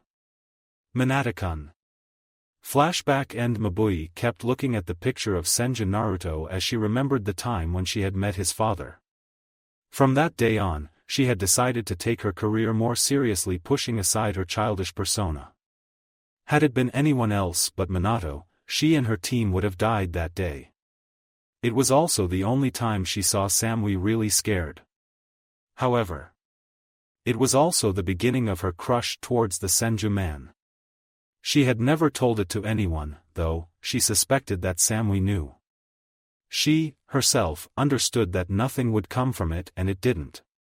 But the girl could dream, right? Not every enemy shinobi would spare her team just like that. They fought with IWA during that war, too. She had heard the stories of their ruthless dealings with genins they would capture. Skirmishes between Kirigakure and Konohagakure were also infamous for the young generation of that time. Looking at the picture of Minato's son, she could help but morph his serious face into a smile that was once again similar to that of Minato. The memory of her former crush made her blush. Yet even as she remained unmoving, she couldn't hide her behavior from the other present. Mabui, are you okay? C asked her, shaking her off from her daydreaming. What? Oh, I'm okay. I'm just a bit tired. She waved it off with a nervous smile. The three men looked at her with raised eyebrows. Really? I'm okay. What was the question, again? She asked in order to change the subject. Do you think the boy is the real deal or a fabrication made by Konoha, in order to test the reaction of the other villages? Her uncle asked her with narrowed eyes. Mabui hoped he would not dig into her personal life. It was probably strange for them to see her not focused on the task at hand. She considered her answer for a moment. She remembered the face of Minato like she saw him yesterday. And was 100% sure that Naruto was the real deal. She also knew what this meant for the boy. Her uncle nearly caused the war with the Hyuga affair. Something that she was fervently against when the plans were forged. Mabui never voiced it, it wasn't her place to do it. Not that anyone would listen to her. But she was against it, as it was both dishonorable to her as a kunoichi of Kumogakure, and disgusting to her as a woman. Naruto would most likely become some sort of target. But she couldn't lie to her uncle either. She opted to tell the truth. I believe he is. He has many similarities with his father, from affinities to eyes and hair. And the fact he was made a Jinchuriki by his own father went unsaid. It was better if she did not praise the dead Hokage openly for his honor. It would be logical for Konoha to hide Minato's son. He would have a high bounty on his head since birth. The Raikage said nothing as he considered his options in silence. It will have to be investigated in any case. Mabui. He addressed his assistant once again. Write a letter to Konoha. I would like to express an interest in reforming and improving our relations with them. If they would allow, I would like to have a few of our genin teams compete in their next Chunin exams. Are you sure they will accept it, Raikage-sama? Mabui asked, skeptical. Her village had a reputation of being untrustworthy to the other Great Five. The Hyuga affair being the biggest blight to reputation in recent years. But at least they could pride themselves in being the strongest in terms of military strength. That old monkey Hiruzen will no doubt and try to gouge out the ability of our own new generation. The Reikage answered with a grin. So we'll both see each other's strengths in the process. Mabui, as well as C and Darui, remained skeptical, but conceded. Understood, Rikage-sama. The gray-haired girl said with a slight bow, leaving the room to fulfill her task. Once she left, Darui spoke first. Did she seem a little spaced out to you back there? She did, C confirmed, his neutral face morphing into a smirk. Do you think she has a crush on the Senju kid? Darui shrugged. Who knows? He cleaned his ear with his pinky finger as he said the following. Are you maybe jealous she likes another blonde and not you? C scoffed. As if.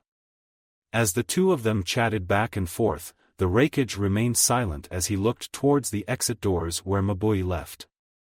He knew better than C and Darui what went on in his niece's mind. Something that gave him an idea on what to do if the Senju boy proves to be a real deal, and if Hiruzen accepts to play his game. Caressing his short beard and mustaches, slowly. The Reikage thought about it more. Maybe this was a ploy made by Sarutobi in order to play him? That possibility should not be discarded. Yet, other than the abilities of the boy, he was interested in the strength of his blood.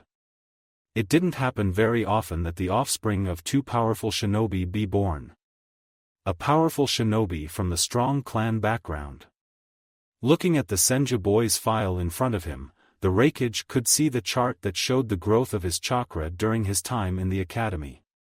He mused that the already had large chakra reserves from birth due to his parentage increased by the Biju inside of him. The chart itself was the same one they used in Kyumo. It was originally thought out by the Second Hokage, Senju Tobirama. Every other village copied it. From what he could deduce from the chart, the boy's chakra reserves are slightly larger than his brother's. From one side, he could conclude it was due to his blood and tenant. On the other hand, it suggested that he already passed an intense physical training, even as a child. What type of training did the professor had him go through? The more questions he asked in his head, the more thought about praying for this to be real. The last few years have been rather dull. As his right hand, Darui, would often say. As he thought about it further down the line, something came up to him. See, Darui. Make sure not to babble this up to my brother. B would no doubt immediately try to go, if they got a positive reply from Konoha. Wouldn't it be better to send his team to the exams, if our request is accepted? Darui asked. You forget yourself, Darui, C said. Yujitosen is in the Bsan's team, as well. And both of them are Jinchurikis. Nope. His partner answered. I did not forget it. Then you know sending two of them to the Viper's Nest would be dangerous. Darui shrugged. They would be a bit too large targets for them to try anything. Indeed. The Reikage agreed. Despite their shady past, Hiruzen will not allow something like that to happen, while he's in charge. However, his two bodyguards got curious. My brother will not go. I'll have someone else supervise his team. That's reasonable. C said, leaking his dislike for the rival village as he spoke the next words. But I don't trust Konoha dogs to not take advantage of Yujito being under their noses. Unprotected. They could instigate her death and extract her tailed beast from her at the worst-case scenario. Like we tried to kidnap the Senju boy's mother? Darui thought inwardly, but decided not to say anything regarding that touchy subject. Their leader's pride was punched enough back then. Not to mention when Konoha screwed them over in return with the Byakugan. Better not to pour salt on the injury. I know what you're thinking, Darui. The Reikage commented with a frown. See, I'll see to make sure Hiruzen does not try anything with her. She is, however, our best genin at the moment. It would be a shame for her not to represent us among all those other villages out there. He also wanted to gouge out the strength of the other villages, aside from Konoha. Suna got a setback during the last few years. He couldn't help but feel curious about how they fared. Man! This is going to be such a dull affair. Darui commented with a sigh. Couldn't we simply let the others do it for us? I mean, if IWA got a hand on this information, they'd most likely try to find out more. Indeed. But Hiruzen is more reserved towards Iwagakure. The Reikage said. And I really want to see the boy in action myself if he proves to be a real deal. He finished with an excited smirk. Another idea also came up with him. They failed a few times in that endeavor. But now, he would go, step by step in order not to fail. They would the boy for the exams if they accept his request. That much, he was sure of. The Chunin exams were a replacement for war after all. Iwagakure no Sato. The Tsuchikage's office to think that man had a son. The Sandame Tsuchikage thought as he looked at the paper in front of him, with a frown. And a Jinchuriki of the Kyubi no less. The boy had a great potential with that addition to his own strength that was there due to his blood. He knew personally how powerful the Jinchurikis could be, and some Senjus even more. Having the strongest of the tailed beasts in him, no doubt increased his regular potential and power. Anoki gripped the report paper he was holding. Something that was noted by his council members. Tsuchikage-sama. Sagami, one of the elders began. Are we going to act against the boy? Anoki closed his eyes. After a minute or so, he took a long breath and exhaled it. No. No? Another counselor, Izuchihi, questioned in disbelief. No. Anoki nodded. Why? If the boy becomes a threat one day? What then? If he gets as nearly as powerful as his father, it could be the end of us. Another counselor said, trying to make a point. If he does, then we deal with it then. But, Tsuchikage-sama. We could get rid of him now and avoid problems in the future. While he's still weak. Enough. Anoki slammed his hand on the table. We will not act against the Senju boy. Officially. At the confused look of the council members, he continued. We'll place him into our bingo book, under a section of potential threats, yes. Hiruzen has placed many of our own young shinobis like that over the years, yet he has never acted against them directly. We never had a son of the man who single-handedly changed the course of the war and ended it. Another one added with an bitter frown. And whose fault is that? The Tsuchikage questioned them. We will do only that for now. And maybe have someone else do it for us. He told them. This report says he is a prodigy in every sense of that word. High score, equal to that of his father. Just what we needed. The others in the room remained disgruntled, causing Anoki to sigh in exasperation. We have lost the last two shinobi wars. The frown on the others deepened, and fists and teeth were clenched. Not only was our village defeated. We had lost the faith of many of our clients in addition to our pride and reputation. The faith we have managed to restore in the recent times. But, if we act rashly against the Senju boy, we could bring upon the final destruction on our village, if he is as talented as his father, or if Konoha retaliates and beat us again. Or even more. Others looked down in shame and remained silent. To think Konoha hid him for so long. How strong do you think he is? Kitsuchi, his son-in-law, asked, breaking the uncomfortable silence that stretched in the room. Instead of giving his opinion, Anoki presented them with his idea. In 2 months' time, Konoha is hosting the Chunin exams. They won't let any of our genins to participate, but I wouldn't send them there either. He looked towards the other to see if they are fully focused on what he is saying, instead of their vengeful thoughts against the son of the Yellow Flash. I will see to infiltrate one of our shinobi to watch the finals. Demayadono will not be present there, as neither is Fire Daimyo for our own exams. So who will we send? I suggest Sagan. He is a good shinobi, and a censor at that. He would be a perfect observer to deduct the abilities of Konoha's new generation. His son-in-law suggested. In addition to find out more about the new Senju. I agree. He was about to propose him as well. I'll see to arrange him as one of the bodyguards for the Stone Daimyo's entourage. Due to the marriage between the daughter of our daimyo and the Stone Daimyo's son, we can arrange for him to pass as Ishigekure shinobi. Not an uncommon approach. They would have to craft this carefully. Konoha's trackers and sensors are infamous for their good performance. But Ishigekure's shinobi would be wroth with their daimyo for dealing with IWA. They never had a good relationship with them, to begin with. Despite the recent marriage that occurred, in order to quell the animosity between the two villages. This needed to be crafted with utmost attentiveness. It didn't matter if the boy participated in the exams. It would be a good opportunity to gather more intel on Konoha anyway. Looking at the picture of Senju Naruto, Anoki frowned once more. Never in years, he thought this would happen. He didn't hate the boy, or his father for that matter. His rational side outweighed his bitterness over the years.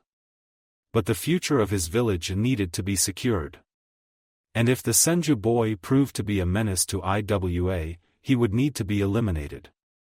But as he thought about this, the more he realized that the direct action, or any sort of sanctioned action would bring nothing but the trouble for his village. If Hiruzen hid the boy for so long, then he must have wanted him to survive his early childhood at all cost. Of course he would. For now, he'll just observe the boy. But whatever the results turn out to be, it may not change anything at all, in the larger scale of things. Konohagakure no Sato, Hokage's office Sarutobi sighed as he listened to the report from the wave mission by Kakashi. An officially successful mission. In reality? Failure of catastrophic proportions. The team protected Tazuna as he constructed his bridge. Getting more workers in the process, after the rumors of Gato fleeing the country had spread out. It seems that even a native citizen of the wave could be bribed to work against his own country and people. In the end, the bridge was destroyed when his shinobi left. Certainly, they did not count that Gato would return so fast. Before executing him, Kakashi was able to extract the information about his plans for the wave. Delusions of grandeur. Becoming a daimyo of the wave, so to have a permanent base of operations. Gato certainly did not account for the other feudal lords to be against. An upstart usurping tyrant. Once Zabuza and his companion fled, his thugs laying dead on the streets of the wave, the businessman was executed by the people themselves. The wealth that was with him was seized by Kakashi and the others. It would be given to the participants of this mission. The rest of the money was brought to Konoha as well. Kakashi suggested that the Land of Fire should annex the wave country and pay for the construction of a new bridge, from Gato's money.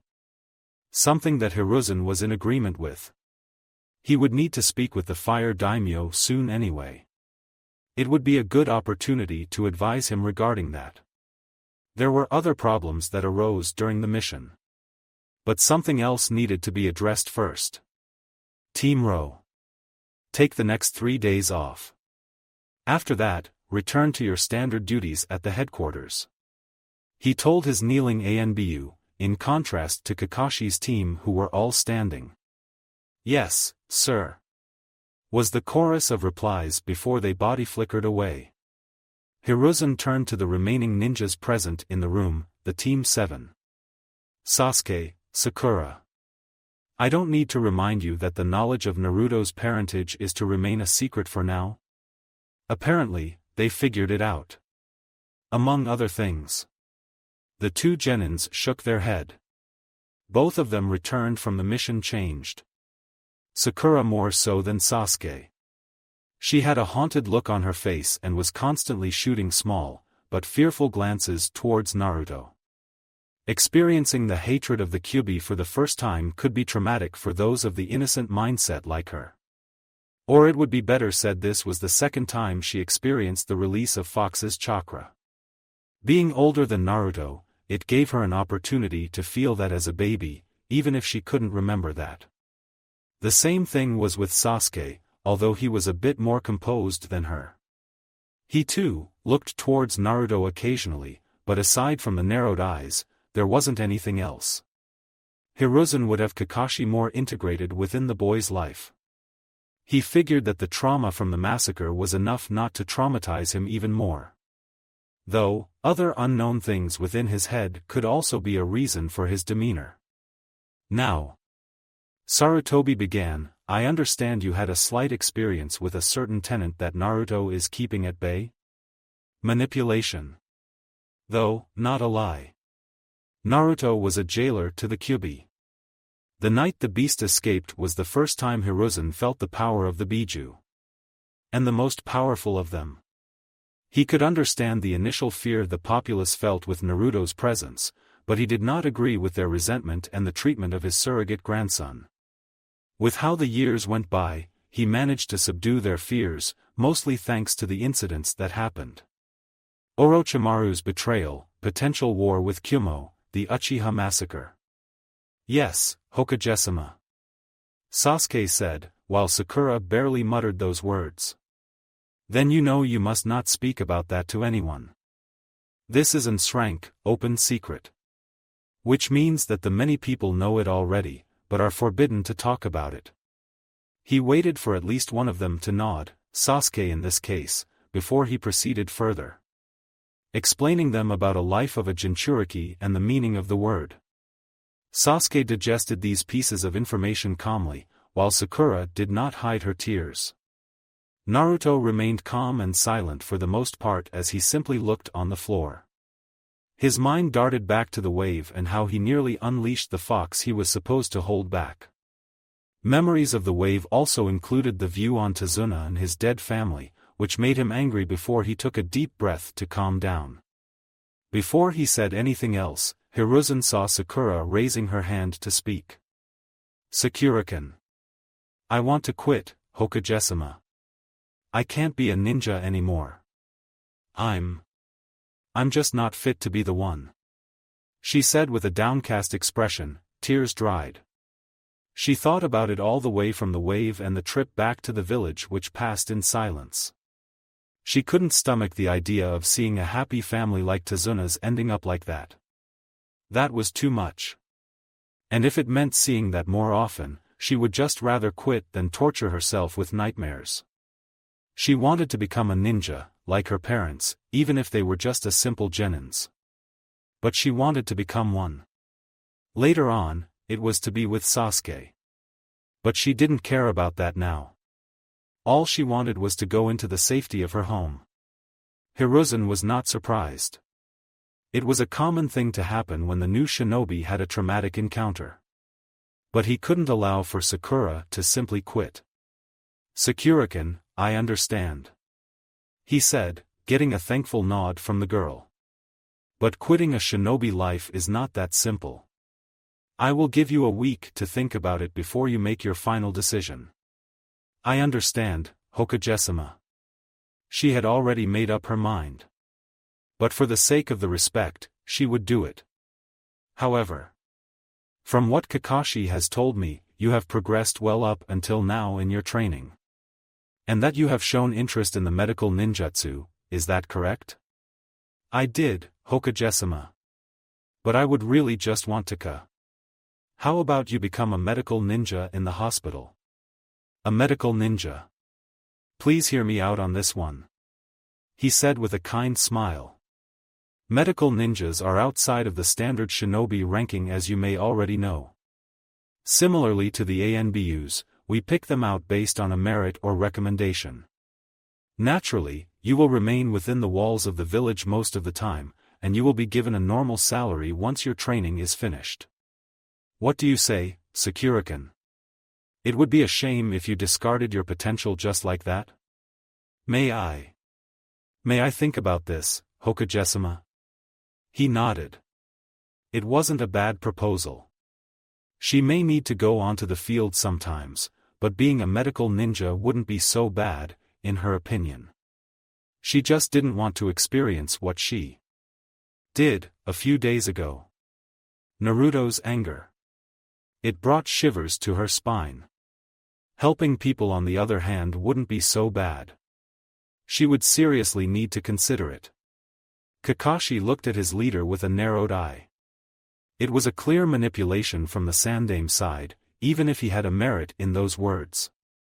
Kakashi, your team will have the next week off from their duties. You may leave now. He told the team. Naruto-kun, you stay. Sasuke raised his eyebrow and looked towards his blonde teammate, who had a blank expression on his face, before looking towards Kakashi, who simply shrugged and motioned for him and Sakura to leave. Naruto waited for 10 seconds after they left before he spoke. I never thought you would manipulate Sakura like that, old man. Can you blame me? Sarutobi looked at him, bored. Surely, someone with Sakura's potential for medical ninjutsu would be wasted to simply retire. At least with this, even if her potential is limited by her own will, she can still be of great use for the village. He resented a part of himself for manipulating the young girl like that. But still. She, herself, might realize a mistake later on, and then it might be too late to repair it. A pragmatic reason. The academy spends the 6 years of nurturing the future generation of their village. Simply retiring, right after becoming a ninja, would be idiotic from his part if he allowed everyone to do it on a whim after a failed or semi-failed mission. He could not afford that. Naruto shook his head. I don't think I can. And he couldn't. If the mission to the wave showed anything, is that leaving the career behind, or a job half done suffering, can only be prolonged. Sakura can still become the medic, and will have her use for the sake of the village. Come and sit here, my boy. I want to see how you're coping with this. Sarutobi motioned here to his left on a futon, to which Naruto nodded and went to sit on it. What is on your mind now, Naruto-kun? He asked him, kindly. Aside from the fact that I saw a family and people who praised me and my team as heroes dead. Nothing much. He said dryly. Sarutobi remained silent, his eyes narrowed and mouth placed in a thin line. It would be best if he allowed the boy to vent out his frustrations, first. I nearly released the Kyuubi. He whispered after a while. Not venting. But beating yourself isn't much better either. From what Kakashi has told me, Sarutobi began. You haven't even used 1 tael worth of his chakra. So it was far from released. No. I didn't. He gripped his tights. He taunted me to release him, and I nearly fell for it. Sarutobi exhaled smoke from his mouth. That's why you're keeping him a prisoner, Naruto-kun. So he can never escape. Controlling your emotions is a must, when dealing with the fox. For how long, though? Questioned Naruto. I feel as if he hates me more and more, by the every day he is imprisoned. I don't know. And he didn't.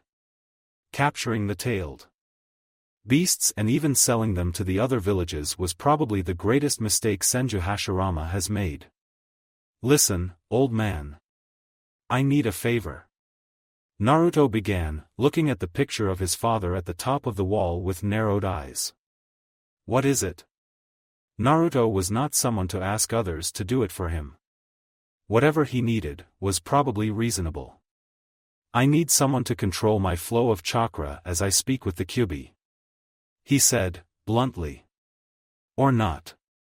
Have you gone insane, Naruto-kun? Just a few days ago, the fox tried to use you to escape. I need to speak with him. Naruto said seriously. I couldn't sleep for the past few days because my stomach is running wild. I don't know if that is some sort of anxiety or the fox being restless, having a sense of control in a long time must have upped his desire for freedom. Sarutobi tucked his mouth upwards. Fine. I'll arrange with few ANBUs to be there, as well as Jiraiya. He came back to the village 4 days ago, by the way. He did? That's great. Despite everything that happened a few days ago, Naruto allowed a small smile to grace his face. His godfather would be a perfect man to oversee this, which reminded him of another thing he was curious about. How is the ANBU member Tiger related to me? He asked the old man with a raised, straight to the point. So he found out about that. It's a long story. I have time. Sarutobi snorted at that. At least Naruto didn't beat himself up anymore. Later that night, Senju clan's compound The Night Has Fallen, and Jiraiya was currently sitting on Naruto's Engawa, listening as his godson reminiscent about his semi-failed mission. And after the ANBU member Tiger sucked away the fox's chakra, I managed to calm down. Kakashi Sensei captured Gato, while the other ANBUs hunted down his thugs. Zabuza and Haku fled. I could still sense them, and had I didn't tap into the Kyuubi mode we may have had a chance to catch them. 2 of them are on the list of people I want to kill more than anything. Naruto said with clenched teeth. I see. Was all that Jiraiya said for now. After that, many of the local citizens came outside in fear. Kakashi Sensei and the others managed to calm them down by giving them Gato to face the justice. Naruto said, laying on the floor on his back, staring at the stars as he was talking. We returned to the village in silence, after we buried Tazuna, his daughter, grandson and the others. Why do you beat yourself because of it? It wasn't your fault, kid. Gato had a death wish and Noon had warned him about the consequences of his actions. Jiraiya said to him. I know. Naruto admitted. But I can't help and feel somehow responsible. Had we done more, maybe we could have caught him and prevent what happened to the wave in the end. Maybe, maybe not. What's done is done. Failing a mission will happen more often than you think. Take pride that none of your comrades got killed this time. Jiraiya said with a faraway look in his eyes as he looked towards the nearby pond in the backyard. But the client and his family did. Did it ever happen to you, uncle? What? Failing a mission? A few times, I admit. Jiraiya said as he rubbed his chin.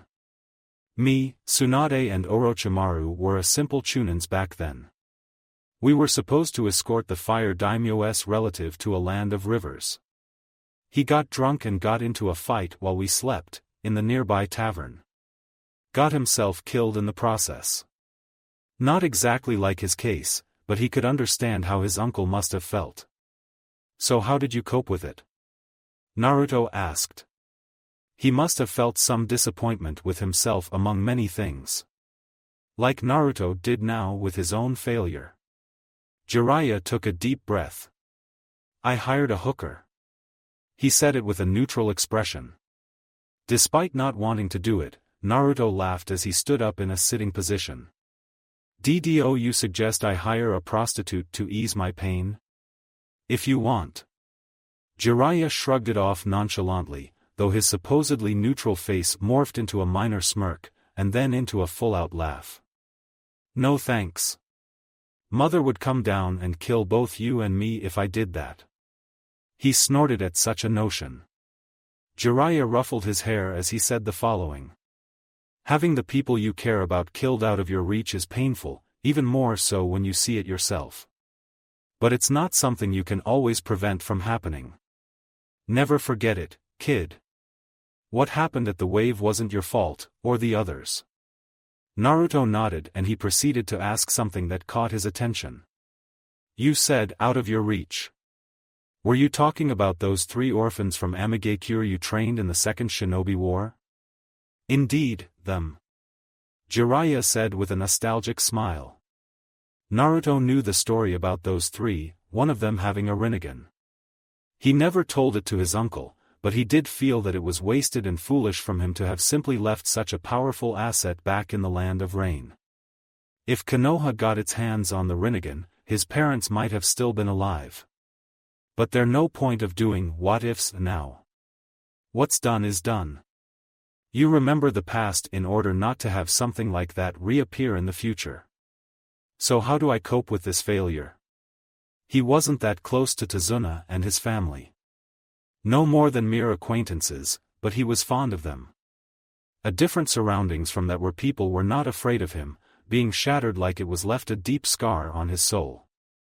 You cope with it by not beating yourself anymore. And make sure you don't repeat it in the future, kid. Understand that? I guess. He simply stated, looking towards the direction of the village. As it was night already, street lights were shining out of the center. By the way, Jiraiya said as he stood up, taking out something out of his bag. Here. He tossed him a scroll. There's your armor you commissioned from the land of iron. Satamune couldn't stop bragging that it's one of his best works ever. Open it. And he did. The scroll was unsealed, popping up a beautifully made gray-of-color shinobi plate armor. It had its clan's insignia on its chest. Similar to the one his clansmen wore during the Warring States era. Technically, as a member of a clan, Naruto had a right to wear the traditional uniform during the missions. The Akimichis and the Aburames certainly did. Reject modernity and embrace tradition. He thought with a smile. Now all I need is some good fur. Naruto muttered as he inspected his gift. Why'd you need fur for? Jiraiya asked, curious. Don't tell me you plan on copying the Night Aim? I never took you for a copycat, Naruto. Finished Jiraiya with a smirk. Laugh all you want, uncle. Naruto snorted. The notion of him copying just in order to look like someone was out of the question. He was inspired by that fur to use it in battle. He turned to Jiraiya to answer his question. I don't plan on letting my hair grow long. If I want to use that needle jizo you taught me, I'll need to have some other extensions to get the results faster. And you chose fur. With chakra-enhancing armor to channel the chakra easier, is that right? Jiraiya said as he came to the realization. But you could have done that without material from the land of iron. Naruto smirked. I could. But I want to experiment with my affinity and additional elemental shield around the armor nintaijutsu. Wind element can easily shred my clothes if I'm not careful enough. With chakra-enhanced armor I could prevent that. But I still need to figure out how to do it exactly. He muttered by the end as he further inspected his future gear. The wind element could also shred his pants if he expelled it in an unbalanced way. But he would not touch that subject, yet. There were other primary concerns that needed to be dealt with, first. Until then, the armor presentation would wait. Jiraiya smiled nostalgically at Naruto's explanation. It was similar to when a 12-year-old Minato presented him with an idea for a Rasengan. Jiraiya mused that Naruto's idea had the possibility of being realized. The Sandaime and the Yondaime Raikages were known for utilizing the lighting element in combination with their taijutsu style. He mused that if Naruto wanted to create a style of his own in a similar fashion he would need to begin from scratch. Getting into his thinking pose, while his godson inspected his gear, Jiraiya imagined the way it could work. In theory, expelling the wind from one's body was not impossible. However, controlling the air around one's body was a different subject. Depending on the amount of wind he formed around himself, Naruto could also be able to fly. Did he thought that far? Surprise on his face showed. I see you realized something. Naruto commented with a smirk as he laid down the armor. Are you planning on flying one day? He shrugged nonchalantly. Maybe. Depending on the amount of control I have. I do plan on trying it. For now it's just an additional protection around myself. Jiraiya smiled. Good. But make sure you have someone near to help you out as you train, if anything goes wrong. I know. The Sandaime Tsuchikage, Anoki, could also fly. But the knowledge of that ability is a tightly guarded secret among those who hold the title of the Tsuchikage. Go and rest now, Jiraiya advised him. You have a fox to talk with tomorrow. And don't beat yourself anymore. He told him with utmost importance now. Dealing with the fox's chakra requires of you to be the best on your emotional level. The Kyuubi will most likely try to use your emotions to his advantage. I understand. Jiraiya ruffled his hair once again. Experiencing it one time was enough for him.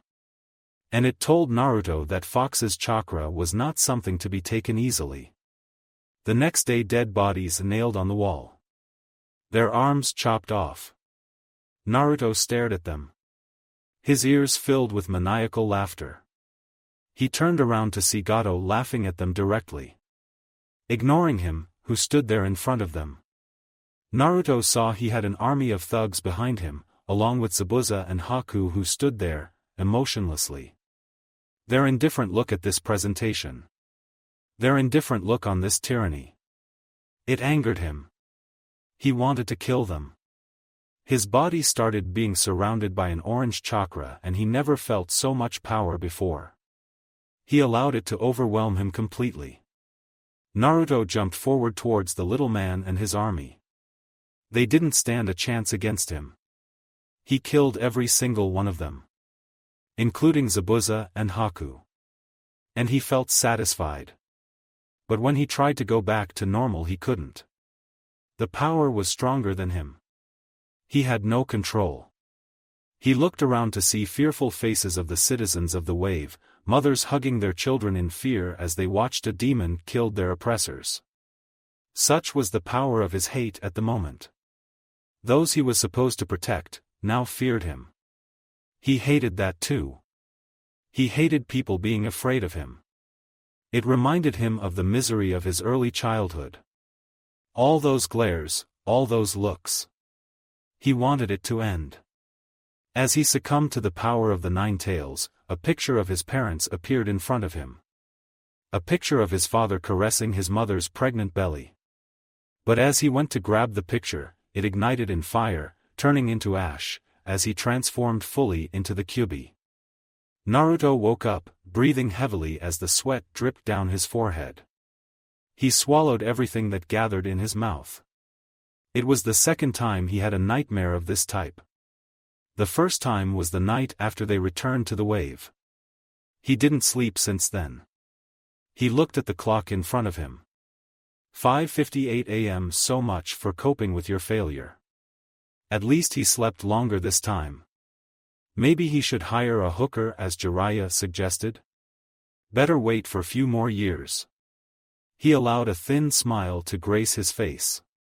Naruto got up from his bed and went to the kitchen, pouring a glass of water. It had an awful taste. As any other time in the morning. After finishing his duties in the bathroom, Naruto went outside to take a breath of fresh air. Allowing the morning breeze to grace his face every morning when he woke up was something he loved doing. It eased his heart and mind from any problems he would have. Any worries he had would fly away, just like the wind. Let's get this over with. The training ground A6 was a designated training ground that the ANBUs used for their training. Right after leaving his home, Naruto went to the Hokage's tower to meet the Sandaime, who was already awake and ready, just like Jiraiya. They showed him the way to the designated spot where he would, hopefully, meet the Kyuubi. So much for the 3 free days. He heard the voice of one person familiar to him. The ANBU member Bor. I get why Tiger needs to be here today, but why the rest of us?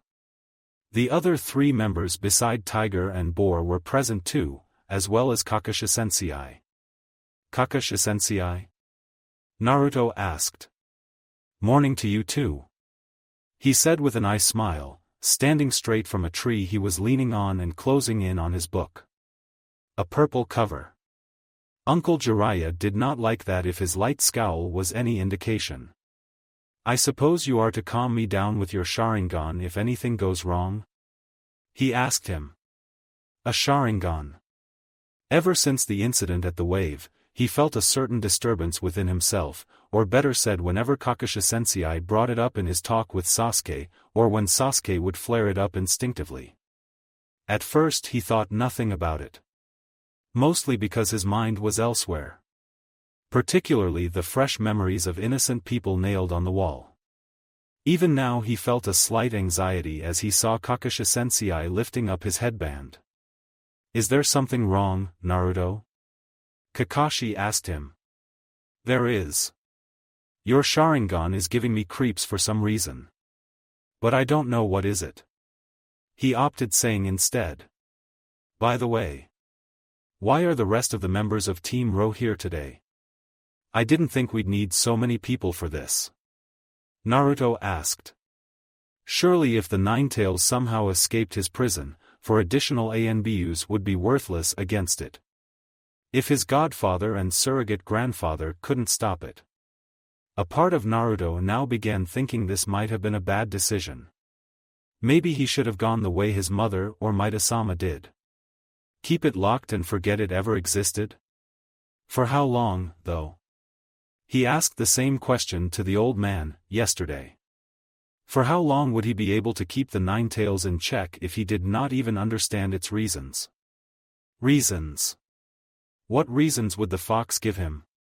He or it wanted freedom. That much was obvious when he used its chakra back in the wave. I can see from your face you already came to the realization. Naruto came out of his thoughts, looking at his sensei. Maybe. The teamwork was a dogma within Konoha. And Team Ro was pretty good at it, from what Naruto knew. He didn't have anything against that. More or less, he supported such a notion from his training. Or so he thought. Ever since the wave, he didn't know what he wanted to do with his life or shinobi career. What did he want to accomplish? Acknowledgement? Respect? Acceptance from his fellow villagers? Naruto-kun, we should begin with the task at hand. His grandfatherly figure stated, and he was once again brought back from his musings. Naruto nodded and stood still as the ANBU member, Tiger, stood in the middle of the clearing, going through few hand seals. Wood style, Fu dog heads. Exactly 9 Fu dog pillars had risen from the ground and surrounded the wood style user. You can proceed with your part whenever you deem it ready, Naruto-san. Tiger told him. The others stood in their positions. Being ready to act if anything went wrong. Hopefully it won't. Naruto walked in front of the pillars, sitting in a meditating pose. He didn't know how to actually talk with the fox. The last and the only time he interacted with him was when he was angry. His stable emotional state was necessary in order to keep it at bay. That much he knew. But his wild emotional state enabled him to interact with it in the first place. He made a ram seal and focused on his other chakra. The Kyuubi's chakra. It wasn't active, as his reserves were full at the moment. Only when his own reserves were wasted, the fox's chakra could take its place. He didn't have time to waste it pointlessly. It could take hours. His own chakra was also necessary to keep the Kyuubi at bay. Naruto opted for simple meditation. He cleared his mind from everything negative that happened recently. He focused on a sparkle of the fox's chakra within his seal. And as he did, he found himself within the other dimension of sorts. Sewers. Not exactly how he imagined his mindscape would look like. Looking around, a frown appeared on his face. I hired a hooker. The voice of his godfather ringed in his head, along with that blank expression of his when he said it, causing a small smile to crack on his serious face, before it turned into a minor chuckle. He walked through the halls towards nothing in particular. He didn't know where he went exactly. He just moved as his intuition had led him. At the end of the hallway, he saw a bright white light coming out of the next room. As he entered into the said room, a massive cage appeared in front of him. Naruto quickly turned around, only to see the hallway covered in dark. Ironic. He turned around once more, facing the giant cage that stood in front of him. He could see the kanji for the word seal in the middle. Best not and try to remove it. A common sense. So you have finally decided to grace me with your presence. The voice behind the bars said to him. Naruto swallowed his spit he didn't know he was holding in his mouth and addressed the fox. Kyubi. Your fear is emanating, yet you stand before me defying. I must say, I'm intrigued with you, Senju Naruto. As he stood before the cage, only eyes and the sharp teeth of the fox were shown. Naruto realized he didn't know what he wanted to actually say to him now. You tried to take control of me. Naruto replied. And what a lame reply it was. So much for doing it with confidence. He almost sounded like a little bitch. I did. The fox growled. And I nearly succeeded. Naruto couldn't help it, but he had to snort at the fox's statement. Far from it. The Kyubi did not like that comment, as he showed his fangs through his cage. Come, heir, you impudent brat. I'll swallow you whole. Propelling him to take one step back. Why did you attack the village 12 years ago? Naruto asked him. He felt his desire for freedom when the fox tried to take control of him. The attack itself, when he could easily be resealed again, didn't stand straight in Naruto's mind. Kyubi growled behind the bars in an angrier manner than before. As if I needed a reason. Your wretched ancestor sealed me in the first place. I wanted to destroy his creation. I wanted to destroy his legacy. Naruto narrowed his eyes. He didn't try to correct the fox. He figured it would only antagonize him even more. That's why you're sealed. Forever. But I'll be free one day as well. Deluded. If he actually believed that. Under no circumstances would the village allow it. The next thing Naruto had asked was something that was eluded by the old man regarding the time when he was born. Who helped you escape? No matter how powerful the Kyubi was, his father was a seal master. While never explicitly stating that someone else had a hand, the old man did suspect that someone had a hand in interrupting the sealing. A summoning. The fox appeared within the village. Not in the sealing cave where he was born. Outside of it. The old man told him that a few years ago. To ease the mind of an orphan who blamed himself for his mother's death.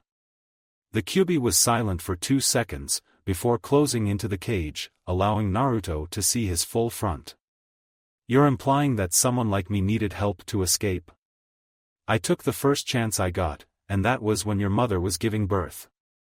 He growled in resentment, his red eyes widening in hate as he spoke. For a moment Naruto backed off a step behind. The fox smiled in amusement. But it was not amusing to Naruto. For some reason he couldn't believe the fox to do something like that. So you simply decided to escape and allow yourself to get captured again? You expect me to believe that?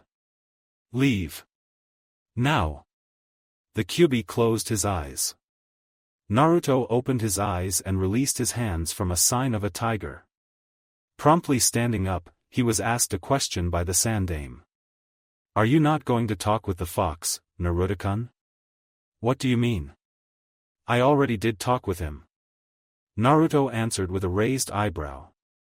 Before anyone said anything else he stated the following.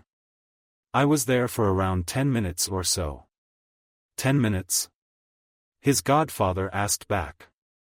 Kid. You were sitting there for around a minute. We were waiting for you to start leaking the fox's chakra any second. No. Naruto said back. I'm sure I was in there talking with him. It wasn't much, but I'm certain it was more than a minute. See for yourself. Jiraiya said as he pulled out a vintage hand clock out of his shirt. 7:18 They had started in around 7:15 a.m. Could it be that the time within his mindscape went slower? Let's just assume that the time and space is different in this case, shall we? Sarutobi suggested, expecting no negative response. Jiraiya shrugged it off and the others nodded. So what did he tell you, Naruto-kun? Nothing much, just that he wants to eat me. ANBU member Bor chuckled at that, prompting for his teammates to give him a strange look under their masks. Just that? Sarutobi asked, not amused. Naruto looked at him as he recalled the conversation with the fox. Well, he said as he rubbed the back of his neck. The entire village should be thankful because I keep it at bay.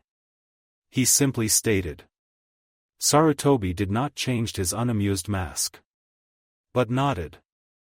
I believe that would be it. He said. You are dismissed. He told his shinobi. Tiger removed his wooden pillars.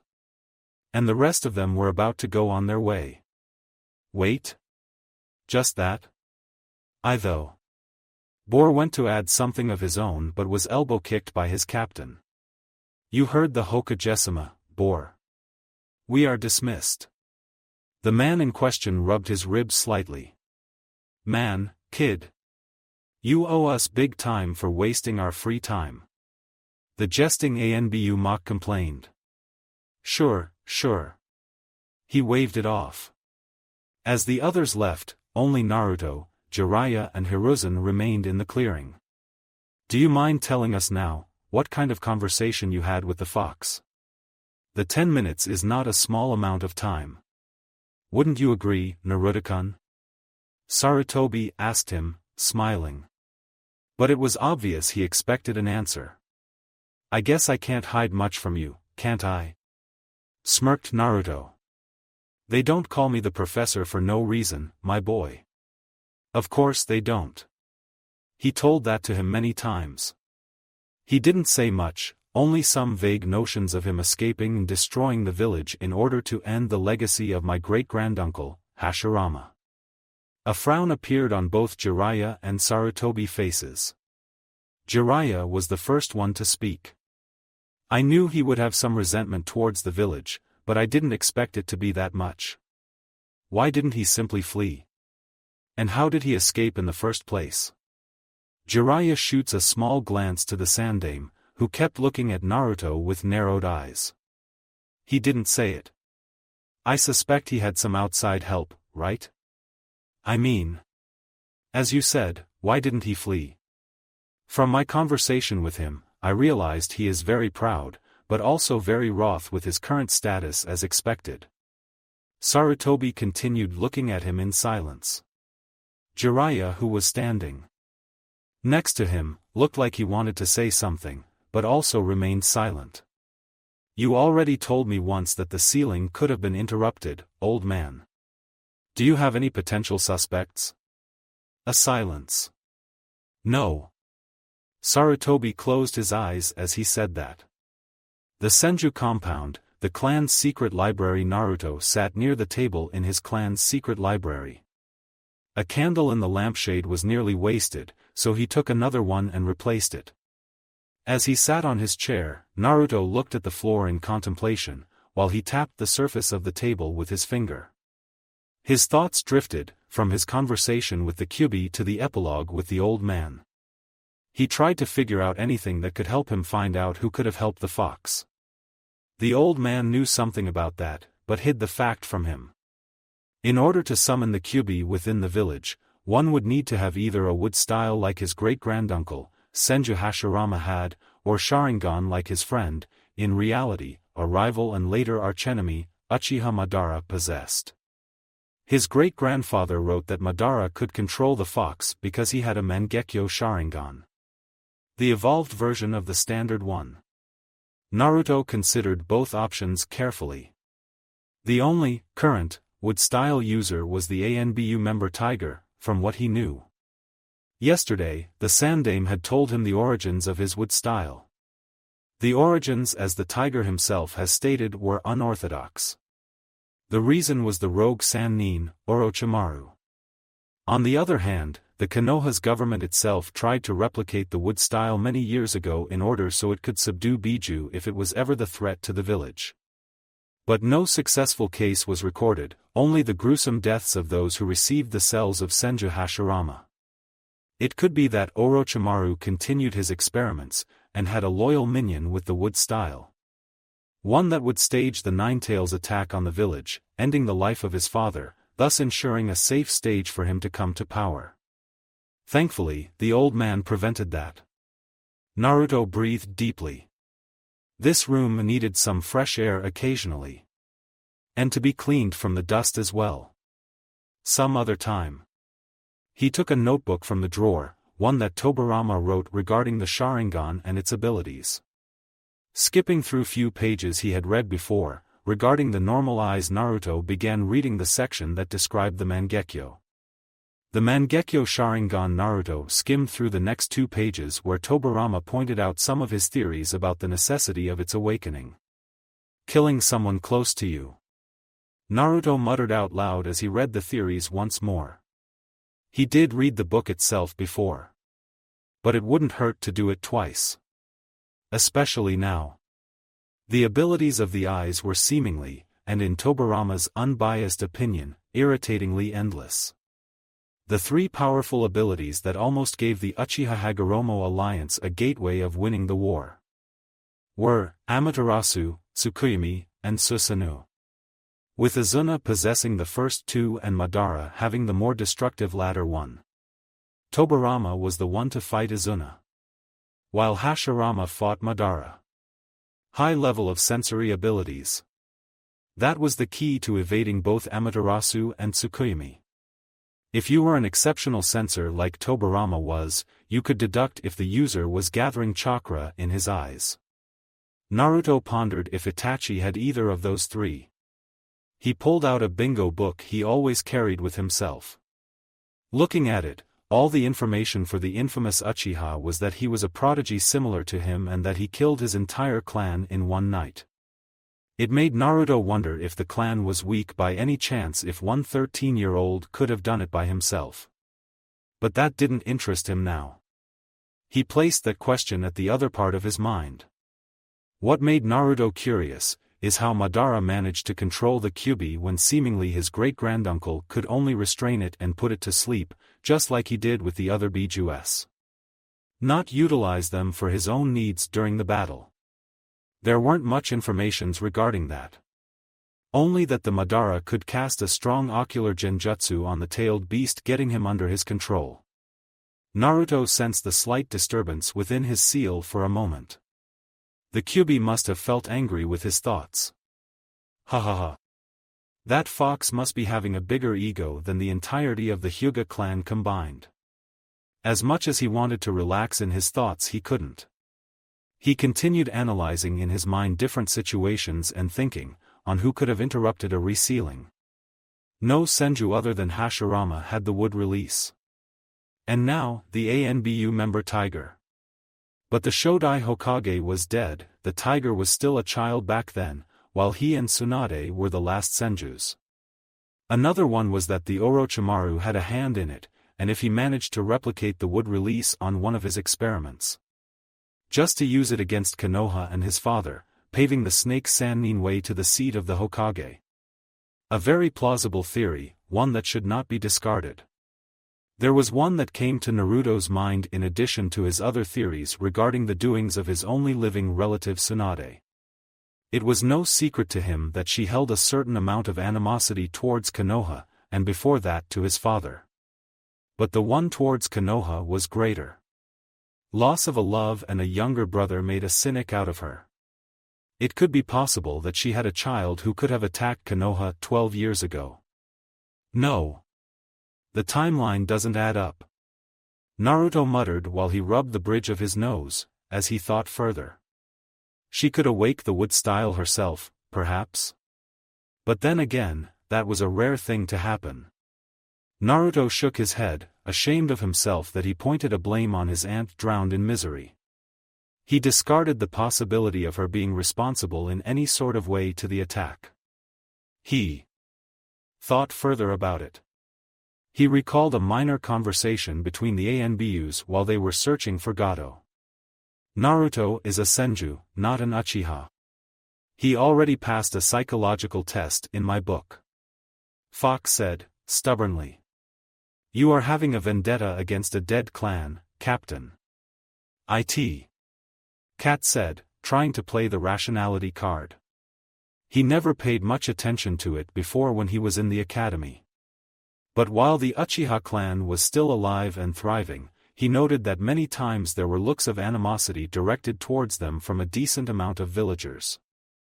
That was when he dwelled deeper into the village, using the transformation technique to hide his appearance. Naruto massaged his temples as he processed this carefully. Captain Fox held a deep dislike for the Uchihas for some reason. Naruto noted that the first time when Team Ro interacted with him, when Uncle Kosuke was away on the mission like he was now. Hence why he called him the Tobirama II for that reason. A nostalgic memory from the happy part of his childhood was replaced with a deep consternation. Shinobis held a distrust towards the Uchihas for their easy way to the top eyes. Copying jutsus without a drop of hard work could be and would be annoying to many. Naruto did not blame them. But the civilians were distrustful too. Cracking down on crime could be the reason? Naruto asked himself. But there was more to it. He doubted that the average everyday civilian committed a crime and was apprehended by the military police. There was much more to it. The students at the academy learned about the battle between Senju Hashirama and Uchiha Madara. But the information about the use of the Kyuubi was erased for the newer generations. Just like the knowledge of him being the Jinchuriki of the same, it was kept from the standard academy curriculum. The clans probably taught their members the true history in private. But unlike the clans who certainly had more rational thought than your average civilian, those couldn't be trusted not to pass on their dislike. A similar way was with him, albeit his status was not taught to the new members of the other clans. Hopefully. His reputation was sullied enough as it was. He was slowly building it. If the latest failure did not slump it again. Could the Uchiha clan somehow be connected to the attack? The Captain Fox certainly disliked them beyond the simple jutsu copying. It was more. And he would definitely find out what it was. The alley near the Hokage's tower. Naruto stood between the buildings near the Hokage's tower. But that was not the place of interest for Naruto now. It was something else. The Konoha's archive library. One that stood at the top of the Hokage's mountain. For the next hour, he focused on his senses, pinpointing the movements of the guards within the tower and its surroundings and looking at the map in front of him. There were exactly 12 guards out there. The night has long befallen on the village, and this was a perfect chance for infiltration. Tread carefully, Naruto. He told himself. It was his first time doing that. Better not blow it off. He could sense the old man in the nearby Hokage's residence with his own ANBU guards around it. But he was not to be included in his minor investigation. Naruto had to do this alone. Pulling down the mask that covered his bright hair. Just in case. The moment he sensed the next rotation, he moved. He had exactly 15 seconds to infiltrate into the building without anyone noticing. The infiltration itself wasn't that hard. The place wasn't as protected as the archive section of the Hokage's tower. That one would be a lot harder to infiltrate. However, he may need to do it. Maybe. If the standard archive library was lacking in the information department.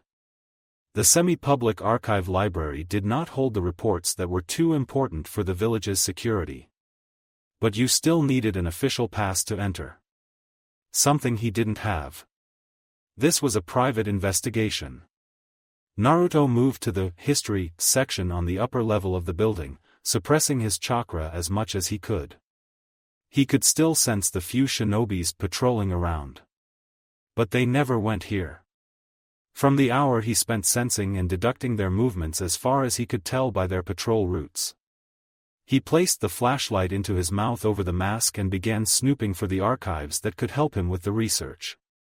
There it is. Naruto thought as he saw the bookshelf section with reports from the Kyuubi's attack. There were around 6 large books in the basket. Let's start from the beginning. He pulled out the basket down and took the first book, taking it and proceeding to read the contents. October 24th, 2 weeks after the Kyuubi's attack. Naruto began reading inwardly. Detailed analysis on the bodies of 14 ANBU guards and 2 nurses in the cave. It was the list of names he encountered for the first time. Sarutobi Biwako and Sarutobi Taji suggested a trace of a violent death. He continued reading the following section. Some were strangled, some had their throats sliced. The old man's wife and niece. They were killed by someone, right after they delivered me to this world. Naruto gritted his teeth in frustration. He hated having others dying pointless death. And the death of those ANBU guards, just like that of Biwako and Taji, was on his shoulders. It was also a confirmation to him that somebody had a hand in interrupting his birth. He wondered if the old man ever felt any resentment towards him for this. A lump in his throat appeared and he swallowed it once. After that, he continued reading further. He never felt any animosity from the old man. Just a pride in his accomplishments, and support whenever he needed it. If anything, he could sympathize with him on a certain level. He skimmed another few pages that detailed the records of the deaths of every shinobi during the attack. The civilians were listed later, their names, age, and the manner of death. Their body parts were cut in half by the Kyuubi's claw as they were fleeing. Or if they buried under the pile of bricks in their ruined homes, as the detailed analysis showed. Naruto had to swallow it once again as he saw the age of some victims. Some didn't even have their first birthday celebrated, but were killed before they could experience the joys of life. He promptly closed the book, breathing calmly for the next minute. It seemed that Zabuza and Haku would no longer be first on his list of people he really wanted to murder. He took the next book in the section. Seeing it was just a damage report from the incident, he placed it back. It was the same thing with the following 3 books. In the end, he took the last one, and started reading it. The 9 Tails appeared within the village in around 11 p.m., a northeastern sector. Naruto read, skipping some lines here and there. The northeastern sector, the more densely populated part of the village, was a place where most of the civilian casualties came from. About around 68% of all casualties in total, to be more precise. Here it is. Naruto thought with a bit of excitement in his body. Following the 3rd week of the investigation, many shinobi have reported seeing the flash of Sharingan in the Kyuubi's eyes. Naruto paused reading for a moment, digesting everything he had read, up until now. The anxiety from his body at the mention of, or even seeing Sharingan, was probably the fox being restless. It reflected negatively on his blood cells from hearing or even sensing the use of its power, ever since the first time he used his other source of chakra. The anxiety of the Sharingan. So he was controlled, after being freed. Naruto mused, thinking about the fox's reasons for doing so. But he didn't say anything because of his pride? The question appeared in his mind. You fucking bastard. He thought inwardly. Whether the fox could hear him or not, he didn't care. He was an idiot for not being cooperative enough. Though, Naruto could admit hypocrisy in his thinking. The Kyuubi didn't owe him anything in the first place. A deep thought emerged within his mind. Why didn't the old man told me about the Sharingan? He didn't dwell there for long. Sasuke was placed on my team. It was probably so no animosity would come from me. I am the great-grandson of the Naidame Hokage. Sneaky old man probably thought so as well. Yet he didn't appreciate this omission of truth. But still. He would deal with the old man hiding stuff from him some other time. For now, he continued reading more. December 20th. 2 months after the attack. The knowledge of Uchiha Madara controlling the 9 Tails in the battle against the Shodai Hokagesama was integrated deeply, within the memories of the village, more so than we thought. The villagers would have orchestrated the Uchihas more intently had. The latter did not have the numbers and the position to defend themselves against such accusations. The Uchiha clan itself suffered minimal casualties during the attack, intensified the existing distrust the shinobi population held against them. The distrust that the shinobi held soon enough transferred onto the civilians. But aside from a few minor side remarks, there was no further discrimination. Well, there was nothing up until the 20th of December when this report was made. Naruto continued reading further, skipping the next few pages. Aside from the conclusion that the clan should be monitored, there was no clean proof to suggest that the Uchiha clan itself was responsible for the attack. Captain Fox has probably lost someone close to him in the incident. His dislike towards the Uchiha showed that much. Naruto was thankful that he didn't hold anything against him. If he did, he has hidden it well enough. From the observation of the villagers and their reaction to the attack from these reports and his very own personal examination, Naruto could deduce that there were 3 types of people within the village with a way of coping with the Ninetales attack. At the very least, by only judging the adults. Those who blamed him, a relative majority of the population, were the first type. By blaming him. By hating him. By shunning him. By ignoring him, they maintained their normal mental state. He was used as a scapegoat to cover their fears. By seeing the demon that almost destroyed them in the form of a child, their fears would subdue and justice would be served. But in order to justify their fears of the fox escaping, they needed to have another victim. The Uchiha clan was distrusted by a significant number of the people. Mostly by shinobi. By distrusting them, they convinced themselves that as long as they kept an eye on them, the attack would never happen again. Only the selected number, in reality only one of the Uchihas, had the ability to use the tailed beast to their advantage. But Naruto couldn't fathom why would any Uchiha from the village try to interrupt the moment when his mother gave birth. Like yin and yang. He and the Uchihas were the 2 sides of the same discriminatory coin. The civilians feared him for the most part because they didn't understand him. Shinobi were a significant minority in this case. With the Uchihas, the shinobi distrusted them because they knew them firsthand, but civilians only followed the suit. They may had a harder time than him. Children had more guts in bullying him when he was a child, but would not touch the Uchihas. Thinking about it now. The village politics was a whorehouse. Contained by both money and pleasure. The last group was the minority. The ones who were held by a rational thought, blaming neither him nor the Uchihas for the attack. Despite deducing it that way, Naruto was in the second group. His intuition pointed towards it. But the only Uchiha that was known to have the ability to control the Ninetales was long dead. His body buried deep within the mountains of the village. Did Itachi kill his clan because of that? Because he was tired of the village shunning them? Wanting it all to end. The pressure on one's person could drive even the most intelligent and prodigious to the edge if one pushed enough without a retaliation.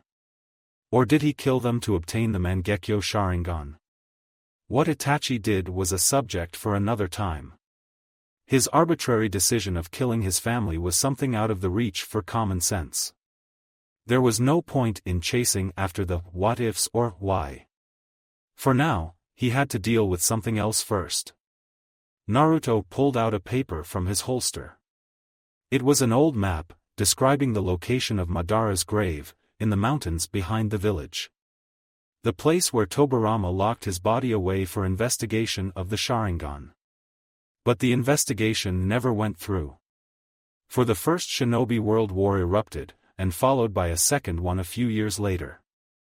There was simply no time. Naruto dreaded what he would find out there. He hoped that he would, at the very least, find something. Mountain behind the village, Madara's grave. The place where the grave was located was by the edge of the hill that was commonly known as the Hokage's Rock. The rock itself had a decent amount of the village's official buildings on its edges. From the guard towers that guarded Konoha from the attacks, from behind to the simple training grounds that the ANBUs used. The small grove that surrounded the grave near the western edge of the rock was a dark place, just like Madara was during his lifetime. Or it's just the night adding to the ambient. Naruto walked a few steps towards the two different-sized rocks. One of them, the little one, had an X mark on it. This is it. The two rocks Tobirama had described in his notes. Tiger, ox, rat, dragon, snake, dog. Naruto went through the hand seals, moving the bigger rock slightly to the left when he finished. A small hole showed at the place where the boulder-like rock previously was. He jumped inside of it. It's not very deep. It would be better if he allowed a trace of fresh air to enter the grave. After 5 minutes, he moved deeper, approaching the stone-like coffin as he did. This is it. He prayed to the sage to find a body in there. Seals. The coffin was covered with them. Okay. Let's do it once again. Dog, snake, dragon, rat, ox, tiger. A reverse line from the one that opened the pathway to the grave. The seals on the coffin lightened before a few of them that were stuck to the side, vertically fell to the ground. Naruto proceeded to move the top of the coffin. It was a bit hard. Tobirama wanted to make any precaution in order not to allow a dead man to escape. But... well. Fuck. He felt the Kyuubi within him running wild in his cage. He didn't bother on thinking how the fox could run inside that place at all. But his anger was notable. Luckily, Naruto was not going to tap into his power. Again. The coffin was empty. There was nothing in there. He moved the flashlight to every part of the grave, just to be sure he wasn't missing anything. Uchiha Madara is alive. Naruto coughed for a moment. And then leaned towards the coffin, resting his head in his palms.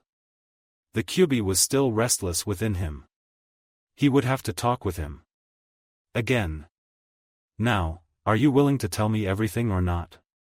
Naruto asked the fox. I hate to admit it, but it would be beneficial for me to form a temporary alliance with you. Is that so? Naruto smiled dryly.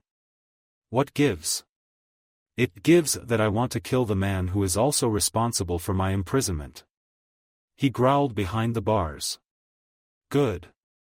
He would get him to cooperate, but before they get to that point, he needed to know something first. We can discuss the terms of this alliance later. First, I want you to tell me how you actually escaped the seal. The Kyuubi leaned closer to the edge of his cage. I did have help in the escape, but I'd rather go without it. Naruto stood there, listening. As you know for yourself, the seal on your mother was at its weakest point when she was giving birth to you. Instinctively Naruto narrowed his eyes, while the fox continued. I did try to escape back then, but it was of no use. That is, until the masked Uchiha arrived. He growled with venom dripping from his voice. Well. That settles it. The Uchiha was responsible, so the villagers did have a point of not trusting them. I don't know every detail of what transpired back then. The seal on your mother was much different than the one on you. Unlike with her, I couldn't hear, see, or sense anything from the outside. The first thing I saw when I was extracted was the masked man and a Sharingan spinning in his right eye taking control of me. So it was Madara who interrupted the sealing? But how is it possible for him to be alive? He should be dead, or at the very least 80 years old. You're implying I have all the answers. This prison is rather scarce in space. Not much to learn in it, don't you think? As if to prove his point, he looked to his left and right, snarling at him. Go on. Naruto said. He would not succumb to the Kyuubi's indirect plea. You know the rest yourself from what your Hokage has told you. The Kyuubi stood up and went to circle around in his cage a few times before settling again. Your father has sealed me inside of you, and then he and your mother died. Naruto looked at him in silence, and the fox in turn looked at him strangely. His general attitude was different than when he talked to him the previous day, or when he taunted him back in the wave. He died from the sealing or something like that. While your mother died from the consequences of extracting me from her. He said, looking straight into him. Like daring him to contradict. So that's why you attacked the village. And when? Various shinobi saw Sharingan pattern in your eyes, thus casting the doubt on the Uchiha clan as the one responsible for the attack. The fox was snarling, but not in the angry or wrathful sort of way. Like he was acknowledging what Naruto has said was right. Yet it still doesn't explain why you said you wanted to destroy the legacy of my ancestor. You think I would like the man who sealed me away in the first place? The man who is responsible for my suffering. He was angry again. I never said that you should like him. But it doesn't excuse your hatred for those innocents you wanted to destroy. Naruto shot back. As if you could understand it in the first place. You humans are forgettable creatures, after all. He growled. Yet despite the anger he emanated, Naruto could see the flash of pain and betrayal within his eyes as the beast looked straight into him. Naruto chose not to comment on it. It was good that the Kyuubi was willing to cooperate in the first place. Better not to antagonize him further. Maybe we really are forgettable. But he had different priorities right now. So do we have a deal? Will you cooperate with me in the future? So I could defeat this masked Uchiha? Naruto asked him. I don't require of you to lend me your chakra or anything. The Kyuubi titled his ears at hearing that. But I don't mind having you advise me. In turn, I'll allow you to see what I see, hear what I hear, and sense what I can sense. But you won't try to take over my conscience if I ever get emotionally unstable. If you do that, our deal is off. Is that okay with you? Hopefully, it won't come to that. Once again, the fox was silent. You got yourself a deal. He said in the end, perhaps for the first time smiling genuinely, yet he still emanated hatred and anger at the same time. Your seal is different. Unlike with your mother's, I can occasionally see the outside when you're wasted from training. Make sure to allow me to do it. Without that handicap. Naruto too had to flash his own smile at the fox. A step by step. Now. What can you tell me with this masked Uchiha? Naruto turned serious. Back to business. With how you're referring to him, I can assume it is not Uchiha Madara. Right? Correct, the Kyuubi confirmed his suspicions. He was too weak and cowardly to be Madara. As much as I hate the man, I can admit he was strong unlike his quasi-imposter. Naruto nodded, and the Kyuubi continued. But the most intriguing part was that he had parts of chakra derived directly from the Senju Hashirama as well. He said, amused. What? If he was an imposter, lacking the power of Madara, his weakness could be supplemented by the power of Senju Hashirama's cells in theory. That could allow him to control the tailed beast with more ease. Maybe it was a lost Senju? No. Naruto refused to believe that a member of his family would do such a thing. This man probably had Senju Hashirama's cells infused within him and he survived it. That much was obvious and it gave evidence to his prowess. I see you came up with something. The fox smiled. In any case, that is all I could see of his abilities. He finished, evasively. Naruto did not know what the fox hid exactly from him, but he didn't divulge any further. Slow and steady wins the race. As the old saying went on. Before he left his mindscape, Naruto asked something that piqued his curiosity, after looking back at this conversation and their last one. Why were you so antagonistic the first time we've met? The Kyuubi laid down on the floor, resting his head on his front legs. I wanted to see if you were capable enough to figure the background. Yourself. He finished, closing his eyes. I would appreciate it if you're not so ambiguous in the future. Certain information can be a life savior. Naruto said with narrowed eyes. If they had the full information during the wave, the mission would have gone differently. At the silence of the Kyubi, Naruto had decided it was time to leave. He got his message, but if he wanted to act like a brat, then so be it. Kurama opened his eyes as Naruto left. Despite not wanting it, he could admit he had a capable host. One that might make this experience less miserable. Looking back at their conversation, he recalled he had to omit certain truths from him. At first, it was to test his will to evaluate his words further. That's why he told him how he willingly attacked the village in pursuit of vengeance. But his host did look into it and came back.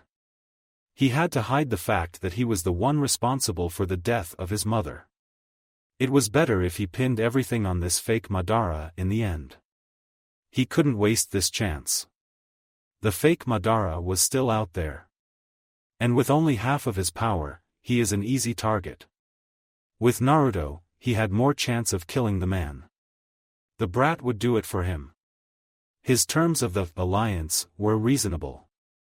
If anything, he could admit that Naruto was a decent human at most. Kurama narrowed his eyes at the next thought. Naruto should have known why he hated his great-granduncle. Not for a simple fact, he captured him and sealed him away. It won't erase the pain he felt when the descendants of his father locked him up. The chosen successors of the younger son were supposed to be different than the dishonored ones of the elder. The humans really are forgettable creatures. As he reminded himself of the past and freedom, he sensed something different, suddenly. Kurama promptly stood up as he smelled something new. It was a sense of fresh air he smelled. Looking in front of him, he could see his host leaving the Madara's grave. He really did it. Kurama snorted and smiled as he laid down to sleep again. Maybe this alliance would be more beneficial to him than he previously thought it would be. Only time would tell. And he had plenty of it. Kurama knew that Naruto wanted to use him, just like he wanted to use him. Naruto probably knew that as well. The Hokage's rock after leaving Madara's grave that resulted in having another meeting with the Kyubi that also resulted in a treaty of sorts. Naruto went towards the stone faces of the previous Hokages. The night still graced the village, and few stars could still be seen above. But the traces of sun from the east threatened to soon banish them for a day. He sat at his usual place when he would come here, from time to time, the stone face of his father. Every time he would look towards the village, any semblance of disturbance within him would fade away. For nearly 50 years I come here before the dark settles, and this is the first time I have a companion to share my view. A voice behind him said, tucking the ground with his cane at the same time. Naruto turned around, only to see a slightly bandaged old man who was slowly approaching him, along with the two bodyguards that Naruto saw for the first time. Danza-sama. Naruto stood up, addressing the man formally, bowing slightly in respect as he did. Something that the Konoha elder appreciated if a slight curve of his lips upwards was any indication. Senju-san. He addressed him with his real name. Of course he would know about his real identity. The man himself was a rival to the old man. Naruto decided to leave, not to disturb the elder in whatever he wanted to do here at this hour. He already started missing his bed. Stay. I wish to speak with you, as you are here. Shimura clan head stated, moving to stand near him at the top of his father's stone face. I admit this is not the usual place where I stand, but it will do for today. Deciding to stick around for more, Naruto remained where he was sitting, contrary to his new companion who continued standing. Where do you usually stand then, Danza-sama? At the stone face of your great-grandfather. He answered, looking at the village and its walls. There was no one on the street, except for shinobi patrols. Is there any reason why? He was a student of his, that could be the reason, but from what Naruto knew of the man beside him, he was not one for sentimentality. Perhaps he had his own way of coping with his life and duties. Perhaps. The reason is because I wished to understand his reasoning initially. Later it turned into a sort of habit. A habit that would always remind me of what I fight for this village and its safety. He stated proudly. It is also a reminder of my greatest mistake. It seems it may do it for me as well. He didn't know why he said that. With every passing hour at the village, he blamed himself less and less for what happened at the wave. A reminder that we never repeat it. Danzo said, almost akin to whisper as his left eye opened, unmoving. Indeed. They sat and stood there in comfortable silence as Danzo spoke first once again. I heard about what happened at the wave. I see. Nothing to add there. I always emphasized to Hiruzen that the emotional conditioning is necessary for shinobi to have if they don't want the errors like those to happen. He was referring to him nearly releasing the fox in rage. And that we never leave the job half done. It will come to haunt us later. In reference to his group leaving the wave in the first place without chasing after Gato to make sure the stupid man did not take others with him to the other world. Silence, once again. I can say that I agree with you, Halfly.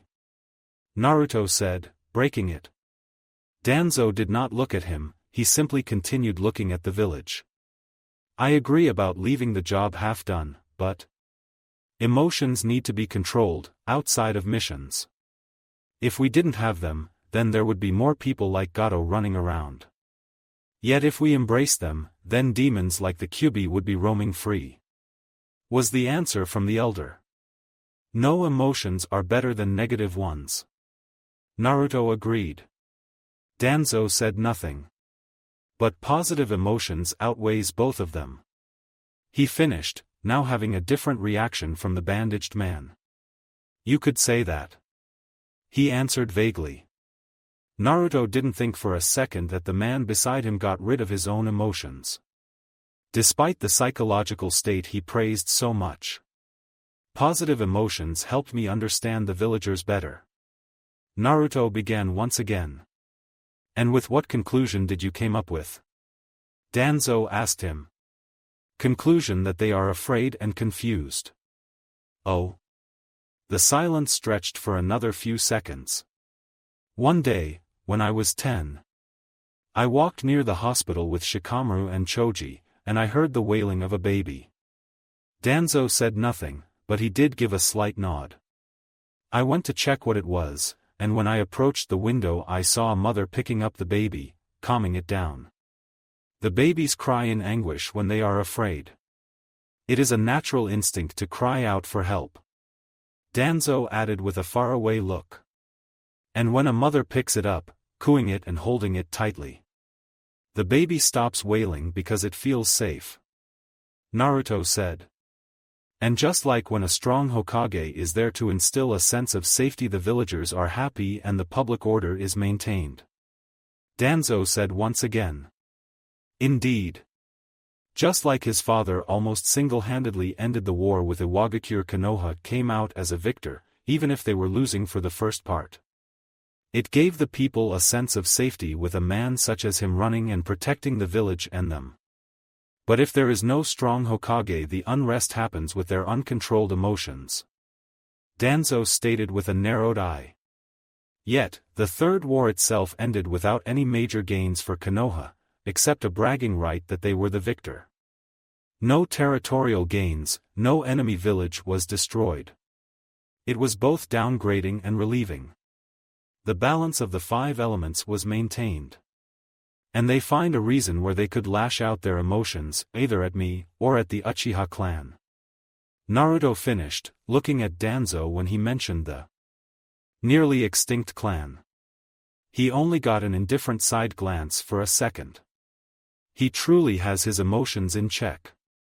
Be it you, or the Uchiha clan, indeed, Danzo repeated. Do you hate them? The villagers? Danzo nodded. No. But I don't like them either. It seems that Hiruzen has failed then, he said, giving a bitter smile to nothing in particular. The old man didn't fail. He knows it himself.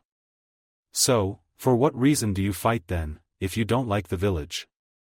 Naruto was silent as he stood up, looking at the direction of the Konoha's hospital. I fight so another mother could hold her child as she cries the tears of joy, Danzo-sama. He told him. I may not like many of the people here for how they treated me, but I certainly don't hate them either. I love this village. It is my home. It is a legacy of my ancestors. I have friends and people here I care about, and I would spat on their sacrifices and friendship if I went the wrong way. Naruto smiled as he looked at the sun fully rising from the east, with the remnants of the night fading away. The feeling when some are thankful to him. That was the feeling he wanted in his heart. Just like Tazuna, his family and workers were thankful before they died. He wanted to experience that again. And to make sure people like them never shared the same fate. He would do what he said. He would never allow something like the wave to happen again on his watch.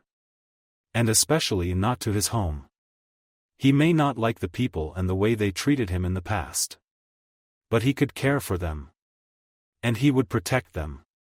People like Gato, Zabuza and Haku would always be around. Shinobi came together to erase the suffering that shined during the Warring States era. This new era had a share of its own suffering as well, but it didn't mean one should abandon his duty if things got tough. Danzo seemed pleased with that. I see. Well, I wish you the best of luck, Naruto-san. And I hope we have another conversation like this in the future. Likewise, Danzo-sama. A slight bow with a smile out of respect, and the elder went on his way, back into the mountain behind the village, all the while Naruto watched him leave, his face turning into a mask of indifference as he was left alone. You sure are an idealist. The voice of the Kyuubi spoke. Having the ideals is not a bad thing, Kyuubi. Yet he told his godfather that The Tale of an Utterly Gutsy Shinobi book was too idealistic and unrealistic. It's the same with emotions. It's okay to have them, but don't let them stand in the way of your common sense or duty. The fox snorted. What are you going to do with that old man? You sensed the same thing as I did, right? I did. A Sharingan in his right eye, and traces of Shodai's chakra down his right shoulder. Naruto said to Kyuubi. He almost fits the description of that masked Uchiha, don't you agree? He never sensed it before, and even now Hashirama's chakra within his hand was suppressed and kept low. Almost seeming insignificant. The leader of Root probably observed him in turn, even if he did not show it. You humans are idiots for fighting over stupid things like that cursed eye. Or the power that is not yours. Kyuubi, I think you and my great-grandfather would get along exceptionally well. Naruto commented, before turning serious. I'll think later what I'm going to do with Danzo. He is way too suspicious to be left unchecked. He was already told of Danzo's way of working by the old man. He initially considered staying away from him. But this changed everything. As you wish. The fox said as he went back to sleep. Naruto threw a last look towards the village, before going back home to sleep himself. It was a long and hard day, just like the past few days. But what happened yesterday should remain yesterday. You only had to make sure it does not repeat tomorrow. There was a long road ahead of him. If he was to live up to his ancestors and restore his clan, he would not only have to become even stronger so the people like Zabuza and that masked Uchiha could never get away with their crimes. He would also have to be a lot more politically astute. For people like Danzo and Gato won't sit away and do nothing in the dark. To restore his clan, that was his dream. To have a large family, that was his goal. To protect his countrymen, that was his duty. The will of fire his clan passed on to this village saved many lives and enabled many mothers to see their children grow. Wicked people will always exist, but for the followers of the will of fire, it was important to prevent their deeds and harm their people. Moving his hand to his pouch, Naruto took another piece of paper from it, or better said a photo. It was a photo of Tazuna, his daughter Tsunami, and the little Inari, with one side at the edge shredded out. He didn't know why he picked it up from their house, but whatever the reason, he should let it rest. Rest in peace, you three. He let the photo fly away from his hand as a wind passed through. And with that, his worries about a past failure would hopefully fade as well. But first, sleep. He missed a bed without nightmares. And he had a feeling now it was time for them to finally let go of him. Thank you for watching. I hope you enjoyed it. Make sure to like and subscribe, and don't forget to share this video with your friends. Guys, make sure to help the author by visiting the link in the description. This is Fox Sage, and I'm signing off.